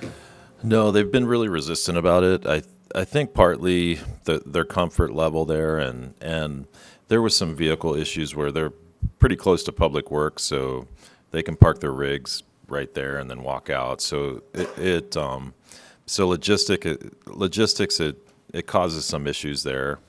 There is an adjacent parcel that Commissioner Bauman and I are looking into for maybe lease or something with the school district that they own. We have to figure out what the cost is, and if maybe they'll lend it to us on an MOU status. So we're investigating that right now. So yeah, and jurisdiction wise, they are supported. And I don't want to say anything out of turn. They're supported by a certain tax dollar that is not within our current expense fund. So yeah, from a technical standpoint, we theoretically don't have jurisdiction over them to say, you have to do what, you have to move. I need to get more interpretation from legal. But on the same token, I don't want to have a relationship where we're saying, you got to go in here, because then that just creates discontent. But the one thing I've told them is, you're getting a heck of a deal right now over at where they currently are in planning and building, and I would offer them the same thing within this new structure, knowing that lease runs out in a little bit more than a year, and they're going to have to go on the open market, and I doubt they're going to be able to find anything comparable at $1,000.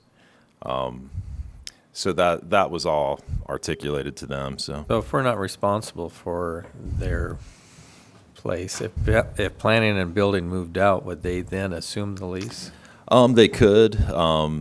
They could house it and watch it for us. The one thing that I did do, just to kind of test the waters a little bit, the gentleman that helped us purchase the building, Todd Sternfeld, he said he could probably sublease that more than likely, because just the location and the size of it. So he was already looking into the sublease element. So I'm pretty confident we could, so there's not financial harm to the county, hopefully sublease that. Or the other thing I was working on too, when initially we thought planning might go out there, I was working with the port where maybe they would give us a break and say, look, we've been good tenants over the years. We've had a great relationship with the port.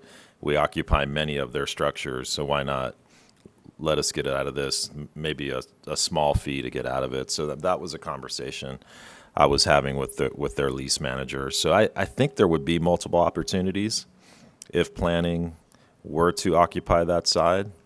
I do see Commissioner Didier, I see the benefits of having a great WSU extension on that side. And I mean, Tim has been great about, really trying to accommodate everybody and really working diligently, and it would be a heck of a look for them. And quite frankly, they've had to be in that area, which isn't always conducive. Be ginger on this to safety and things of that nature, because we know the homeless issues that are prevalent in that area. It's just, it's no secret we've had to have security at times and things of that nature. So it'd be nice to really reward them with a really awesome structure. So I can see the juxtaposition, and it's a tough decision because it benefits all, but we want to use the best use of taxpayer dollars. And I'll say this: one of the anecdotal feedback I've gotten from staff, and you talk to various people, the initial intent of the building was for our people at Franklin County and to free up some space and to use that. So, but I also view on the other side, WSU is one of us. They're our partners, so it's a really tough decision in that regard. So, but thank you for putting this on the table, because I just wanted us to have a chance to discuss it in public and, get some feelings. And I'll work with Commissioner Balvin kind of as he investigates from his development perspective, because I think we still need to go, Steve, and look at, Commissioner, respectfully, over at WSU Extension. And then we need to go out to planning and building and kind of look at the space issues and just make sure it all, the pieces fit the puzzle. All right, moving on to discussion for support of bi-county court system. And Chair, this is something I wanted to bring this discussion item forward because, as it was alluded to earlier by the Sheriff, Commissioner Didier asked the board last Wednesday to write a letter supporting the bi-county court system, and I think we're all well aware. Stakeholders are getting together starting tomorrow to kind of look at that process and weigh in on the pros and cons, the financials. And with Commissioner Didier asking that, and I've discussed it with a couple of the commissioners, I don't see the negatives in supporting the bi-county system in its current form, because, these people and the folks working are still working. So, as you look at both sides of this, putting my old journalist hat on, I don't want to give the public the connotation the board, by looking at the split, supports the split. I think, Exactly. and the point the sheriff made, the resolution was to say, hey, you guys go ahead and look at this, bring us back the information, and that's my job as a county administrator to bring you guys back the facts. But so again, I wanted to bring it out for discussion so the board has an opportunity to kind of weigh in and a consensus on it. And if it's premature to write a letter, maybe it is, maybe it's not. But I didn't want there to be any miscommunication out in the public as to what your intent with that was, Commissioner. So, Mr. Chairman, Yes. so looking over that, on the consent item, what we put out there was, yes, it's a discussion, and just a discussion. And I got to ask, are these meetings going to be taped so that we can listen to them? Personally, I think they should be. They better be. Whether they're audio or Yep. or video. I mean, I think that would lend a certain transparency piece. I would request that they are, because that way we could listen to it at what is discussed, and it's open to the public to hear, because it's got to be open and transparent. And yes, this letter is only to say, we're not burning the bridge. We still want to work with you if it's in our best interest. We're not looking to burn the bridge so we don't go back and forth on anything. This has saved the county a lot of money. And we have heard numbers that were inflated. And until we get the facts, we don't want to burn any bridges. We want to be able to say, thank you for your patience, whatever way we go, and that we make the rational decision for the county. That was my understanding, is we were just taking a look at it to see that our Right. taxpayers our tax dollars are being spent in the best interest for the the good of the citizens. So Absolutely. then nothing other than that, no support either way, Right. just taking a look at it to make sure that Ex- we are Exactly, good because stewards of the money. Exactly, because I've had a few questions over the past couple months. Does the resolution mean that the board signed? Does that mean they support the split? And no, and I'll tell them no, absolutely not. We're just looking at the process of what are the financials, what are the fees paid, as Consort mentioned. And they didn't do a real close look at the bi-county financial issues, but clearly, I mean, we've even identified with Tim Anderson, there are some fees that we get charged that are pretty heavy, that we could utilize ourselves. But, so ultimately, I think we just have to look at it, and I can look at both. I did it for many years, look at both sides of the equation, bring back a really nice report. I'm working with Commander Connors on that, and I think we're all going to take a really factual look at it and bring back a report to the commission and the citizens of the county of what's the best interest. And I know we've got Judge Stam here. I don't know if she might want to weigh in or anything. So she's giving a hard no. So I'm sure she'll be an observer tomorrow. But but again, I wanted to give you the opportunity to let the public know your intent. Was really just to show support for the people that are working within that, because I think there is some trepidation. Like, are you guys wanting to split this? And it's no, that's not necessarily the case. We're looking at it. And I'd like to know if the other commissioners are in favor of this being recorded so it can be heard by the public. It should be recorded. I believe the last one was. Is that correct? We have the capabilities of recording it, but the people sitting have to agree to it. We'll try to make that happen. All right, thank you. Mr. Chairman, Yes.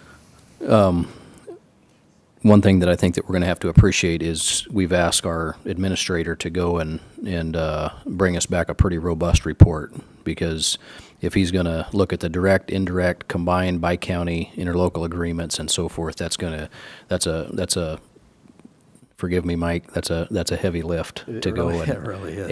answer that question in a complete way, and it's going to take some time for him to do that. So I'm neither for or against. I don't know. I'm studying as hard as I possibly can right now. I have meetings scheduled right now with two of our judges, and I've already met with some, and really trying to understand, ask questions, historic. Why did we do it in the past? Why was it good then and it's not now? I'm trying to learn well, and so it's going to take me a little bit to have an understanding, and be able to have an educated position. Mr. Chairman, Yes. just for clarification, this has been attempted before, and it can't be done by the two counties. It has to be done by the legislature in Olympia. It's a legislative action. All right, thank you. Okay. Discussion of mission, vision, values. And Chair, thank you for allowing this to move forward, at least in the discussion phase. This is a good way to, I think, parlay into what we were talking about on the Consort Consulting study. So I'm bringing this item forward for discussion, the Mission, Vision, Values workshop that I have tentatively scheduled at this point, February 22nd, for elected officials and department heads. And I wanted to bring this out into the public and for the staff, and to know the intent of creating mission, vision, values. I think it's another opportunity as part of our strategic planning to really solidify a direction. So, and I wanted to make it clear too that the mission, vision, values are driven by the three commissioners with input from staff and elected officials. And it acts as sort of a guide wire as we set goals at this particular meeting. And this is something that I brought with me from the city of Pasco.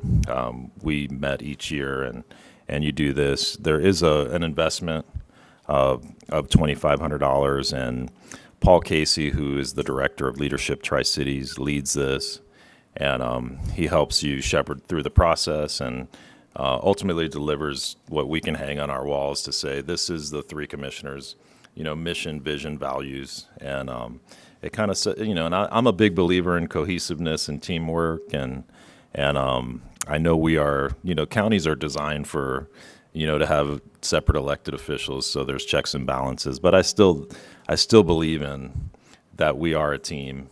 And I think that's what makes us strong, because we have our differences and people will weigh in.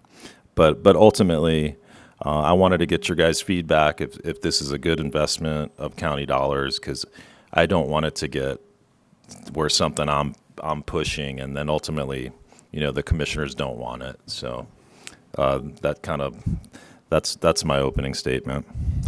Well, thank you for the clarification on it. Absolutely. Because, word gets around. And, was initially stated as a retreat, and that brings up, dinners and Right. travel, and that's couldn't be anything further from the statement that you Absolutely just not. made. So I think it's something we need to work on, because we need to have a plan. People don't plan to fail; they fail Right. to plan. So I'm willing to give it a go. Okay. It just depends on what my fellow commissioners' thoughts are on that. Either way. Well, my thought is, and again, it's 2,500. We're in a tight budget. I would like to see a workshop by the commissioners on a 1-year financial plan, a 5-year financial plan, and a 10-year financial plan, and how we're going to work through what was presented to us today by Connor. And I think that we have budgetary problems. I think this is all good. It's, I already told Mike my mission: limited government, less expense for the people out there that want to build or improve their property, and freedom. I mean, it's pretty simple. We have a constitution, a federal and a state, and I think that we just adhere to that, and we be open and transparent to the public, and we've achieved everything that we can achieve in this. And I think that we need to be really working on our budgetary problems as a 1-year, 5-year, and 10-year plan, and how we're going to work an administrative building into that, what we're going to do with that HAPO ground, or how we're going to manage this with HWL. And we got a lot on our plate right now, and we need to focus on this stuff, which is part of the mission, vision, and values. Well, I would agree with that. I mean, and it is $2,500, but in the long scheme of it, if it might be a very good $2,500 we spent if we have somebody that can help us orchestrate these discussions and move forward. But I'm open to whatever the will of the board is. So I appreciate what both of you said. Chair, nobody plans to fail, but a failure to plan is that action by default. And so I think it's important that we have a plan. It's no secret that I attend most all of City of Pasco council meetings, and on their back wall, they have every year they update what they stand for and where they're headed. And I think that would be really valuable for the county to do. And Clint, you kind of summarized what you feel that our mission, our vision, and our values are. And so sitting down and putting them in a form together, where the three of us say this is where we're headed and this is our plan to get there, I think is really important. And I think that will help in that process of putting together a financial, that's laying the foundation, and then we say, based on this is where our priorities lay. And so I would be in favor of this. Is this something the commissioners are going to be attending to? Because it's going to have to be an open meeting. Absolutely, and I've talked with our legal department. We would have to notify the public. So theoretically, the public could come and visit with us and be I don't know if we'd necessarily let them weigh in, but they could, yeah. And so I've gone to these before. I've gone to the City of Pasco's, and the way that it is noticed as a public meeting, and there's the opportunity for the public to be there and to witness. It's an open public meeting, but it's really a workshop to wrestle ideas and so forth, and so they can be there, but it's not necessarily for them to be a part of the participation of it. It's not really it's not really an open public meeting where that there's the public talks. It's a meeting where that the administration of Franklin County would wrestle ideas, and they can witness the process. and thank you for that, Commissioner. And the one thing I'll say, I was a part of putting one together at the PUD, and it's a little cheesy here, but there's nothing you're more proud of when you get to hang that on the wall and say, I took part in, putting together our mission, vision, values, and it's something we can put in department heads' offices and we can articulate. And I truly believe, for what it's worth, it means a lot to the citizens and to our staff to know that we collectively put together something that, this is visually what we stand for, and these are some of the goals that we extracted coming out of this meeting, and that's one thing during my time here when I first jumped on board and met with each elected official's office and department head was, let us be stakeholders in the process and give input. We're not asking to make decisions, and that's one thing I've really tried to be conscious of is, bringing people together so they have input, because they felt like, perhaps my office, the county administrator's office, wasn't always the conduit that it should have been to the commissioners. So, and I see Jeff coming up, so I'll let him weigh in on some legal context.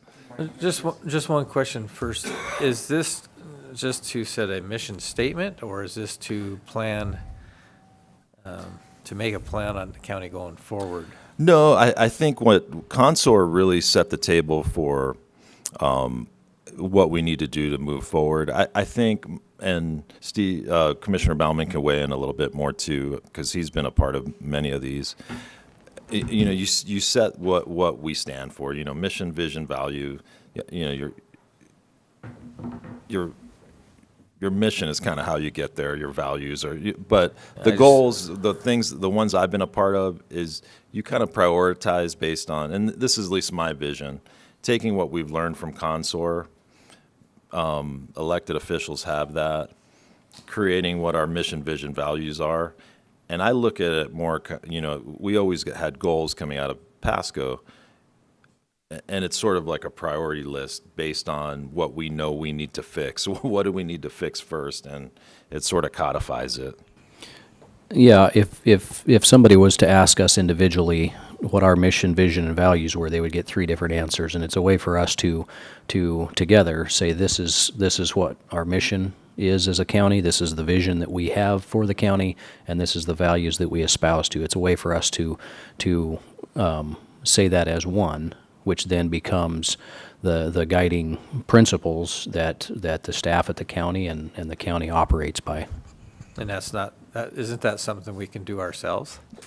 It could be, but I'm trying to find a benefit here. Right, and I think the benefit really is having a third-party expert, because you get 11 elected officials in one room and I truly believe that you need an arbitrator of that is an expert in navigating these kind of events. And we could, but it would be extremely difficult, I think, to come up with consensus.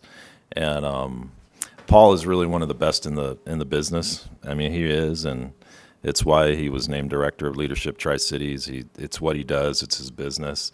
And, he knows how to get into a tough room of type A personalities and navigate that. And then I think the good thing, then he shepherds you through the process of actually the formulation. You come out of that, and then he works with you till you, boop, it's on the wall. So there's benefits to that. And I think if I get stuck in the weeds, if we were doing it ourselves, doing something else, it would probably take longer. So, and in there, that's where I see the benefit, is you have this person that is going to take a different look.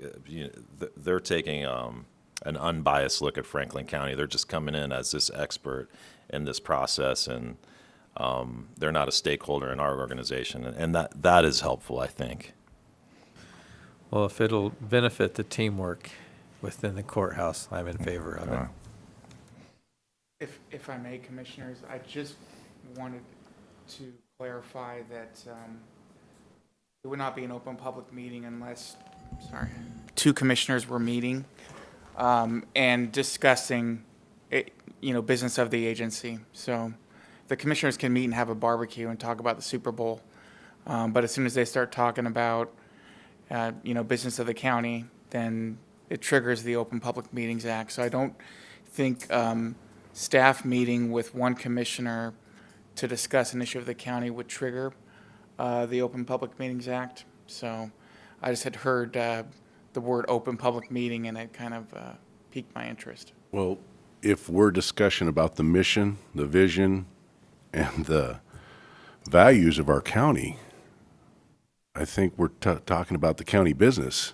Correct. And what we're going to be striving in the future for, it has to be an open, if all three of us are there, it's got to be or two of us are there, it's I got to be an agree. open public meeting. And not only that, but if it's not a regularly scheduled meeting, we would have to go through the notice requirements for a special meeting, which is just giving 24 hours notice and placing our agenda on our website. It is not required to have a public comment portion, correct? No, Commissioner Bauman, your statement about workshop meetings is accurate. Typically, there's not a public comment period during a workshop meeting. So there's not generally a requirement there. Just it's typically during regular meetings that there's a public comment period. Thank you. Mm-hmm. Well, I believe you have your consensus. Okay. So. Thank you. And I think that was the one thing. I'm glad we clarified we weren't going to Cabo on a retreat of any sort. So I was thinking that we should take a vote. Maybe we could get you to sponsor some beef or something and have a barbecue. All right, thank you. So is it going to be mandatory for all the department heads and electeds to attend? I would like it to be mandatory. Everybody has their free will, so I can't make them come, but I certainly am going to give every elected department head an invitation so they can be stakeholders in the process. If they're too busy or decide not to come, hopefully they can send their top deputy, because I really want it to be a team sport, and the more I'm in government, the more I realize it's a team sport. I mean, we're all got to be pulling on the same rope, and that goes for Franklin County. So whether I fail or am successful here, I want to bring teamwork. That's my main mission here at Franklin County, because I love this county, and I want to see this courthouse thrive. All right, thank you. Moving on to, Mr. Briggs, did you have any more comments? No, my comment, and just to clarify, my comment was more directed at the meeting tomorrow regarding the bi-county judicial system. Oh, okay. So, but certainly it would equally apply to the retreat. Again, if we have all three commissioners there discussing the business of the agency, then we would certainly want to post the notice of the agenda on our website, as well as outside of, it sounds like we're going to have the meeting outside of our normal meeting space, so we'd want to post notice outside of wherever we are meeting for that retreat, like on the wall outside the door. Right. And Chair, permission to ask a question? Yes. And I think, and my question is more directed towards the board, Commissioner Bauman got an invite, and I think you're the only one that's intending to go tomorrow, right?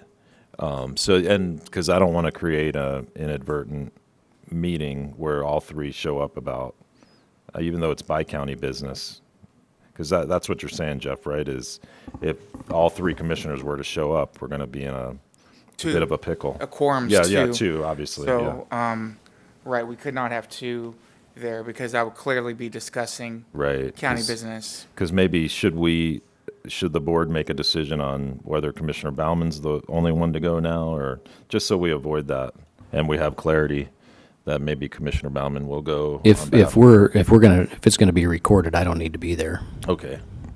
That's why I'm requesting it to be recorded. I don't intend on Okay. being there. I want to hear what's being And said. I'll be there too, and I'll give you guys a full report.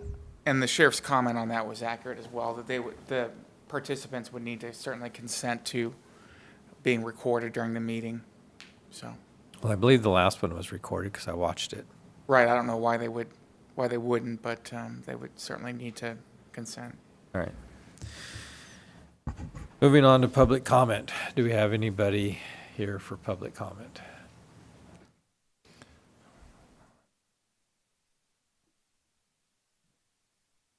So follow up on your 9/11 tax initiative, sales tax initiative, just so the commissioners are aware. Here sometime in February, the two EOC, Emergency Operations Center managers, the police chiefs, and the fire chiefs are going to meet to have a discussion on whether to present the 9/11 sales tax to the governing bodies. It's pretty much amongst all of us wanting to do that, because what we have in Franklin County is we have, with a flick of a switch, we have no radio system right now. It is that dilapidated. Benton County is a little bit more progressive with what they have, but we need to fix that infrastructure, and it's big dollars. And the only way we're going to be able to do that is by police and fire, for lack of better words, promoting the need for it. Once you promote the need for it, you'll generally find it'll pass. You just have to inform people what the problem is. And it will save money for the county on the back end, because everybody's paying the sales tax. If we have an estimated 5.4, you can suspect that Benton County's is double that in sales tax. And we have an integrated system right now with CCOM, with an overall goal of it becoming its own regional dispatch center that everybody becomes a user of. And that's been in process for quite a while. So there'll be more to come on it, I guess is what I'm saying, Commissioner Mullins. So it's not the first time it's been discussed. I've heard it come up before. Thank you. Anyone else for public comment? Morning, Commissioners. Peter Harpster. I was counting up in my chair right now. Currently, I'm involved in 9 different land development projects in Franklin County jurisdiction. And so I end up spending a lot of time in Planning and Building's office with Mr. Bratt. And I would just reiterate what I said a few months ago, that it'd be nice to get them into a new building. We had an application that was supposed to come today and got delayed for one reason or another. And frustrating, got delayed. I understand that, but my thing is, let's give them a new building, maybe no more delays. So, Derek, remember that? That's all I got. Thanks. Anyone on the phone? Anyone else for public comment?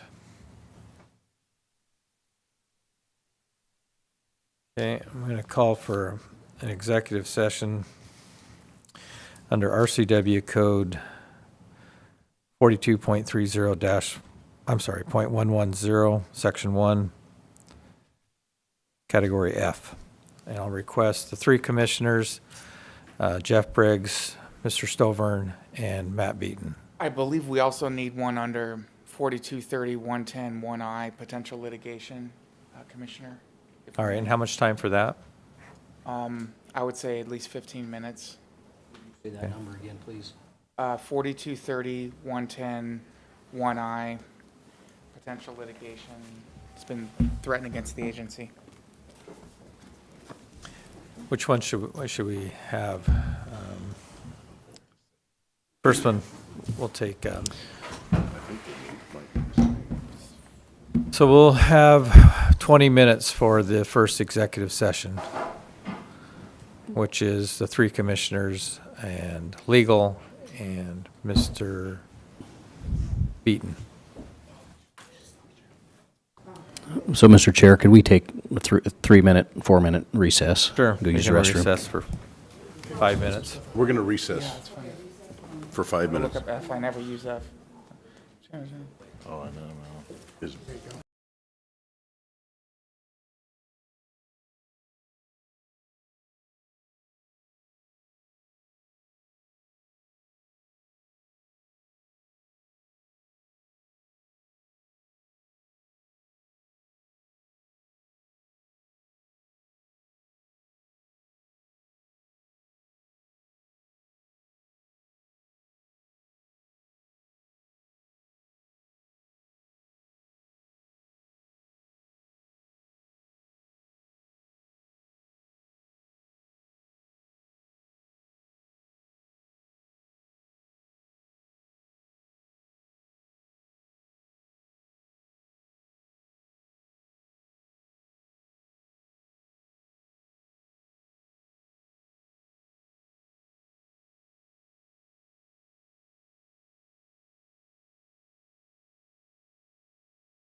designed it.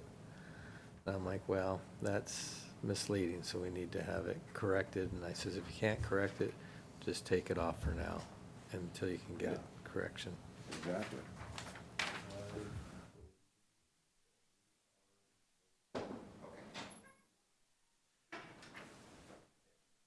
Light is still on. Mics are still on? So coming back from recess, we're going to go into executive session under RCW 42.30.110, Section F. Should take 20 minutes.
We've come out of executive session with no decisions being made. We're going to extend for another 20 minutes. Thank you.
It sounds like they're not answering very far. 5 minutes. Okay, we're done, all right. Are we done? 5 minutes? We should probably briefly go over the claim that we received.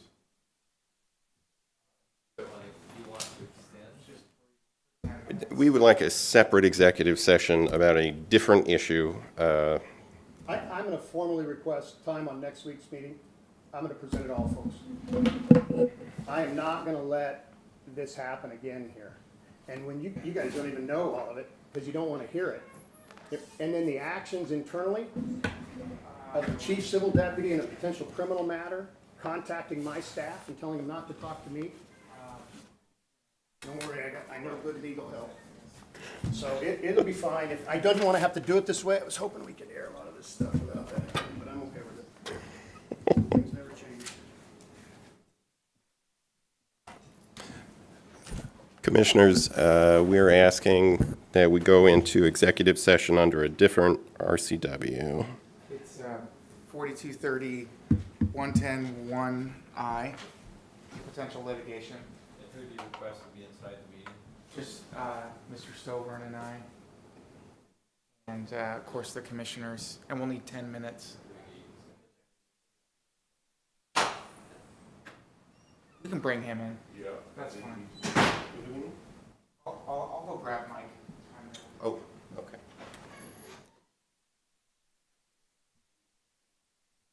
The mics are on, we're in open session. We're just getting Mike Gonzalez for this next executive session. It's my understanding that was.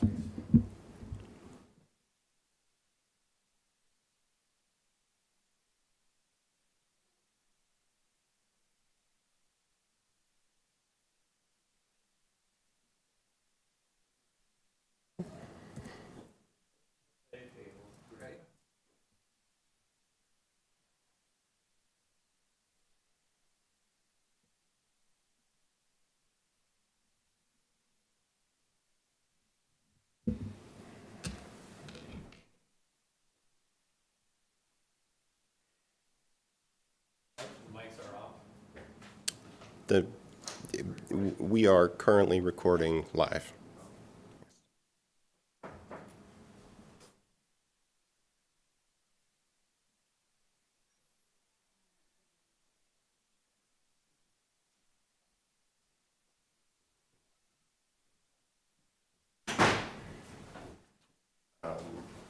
So we put the executive session RCW on the record, but we've not gone into executive session if you want to.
Oh, yeah.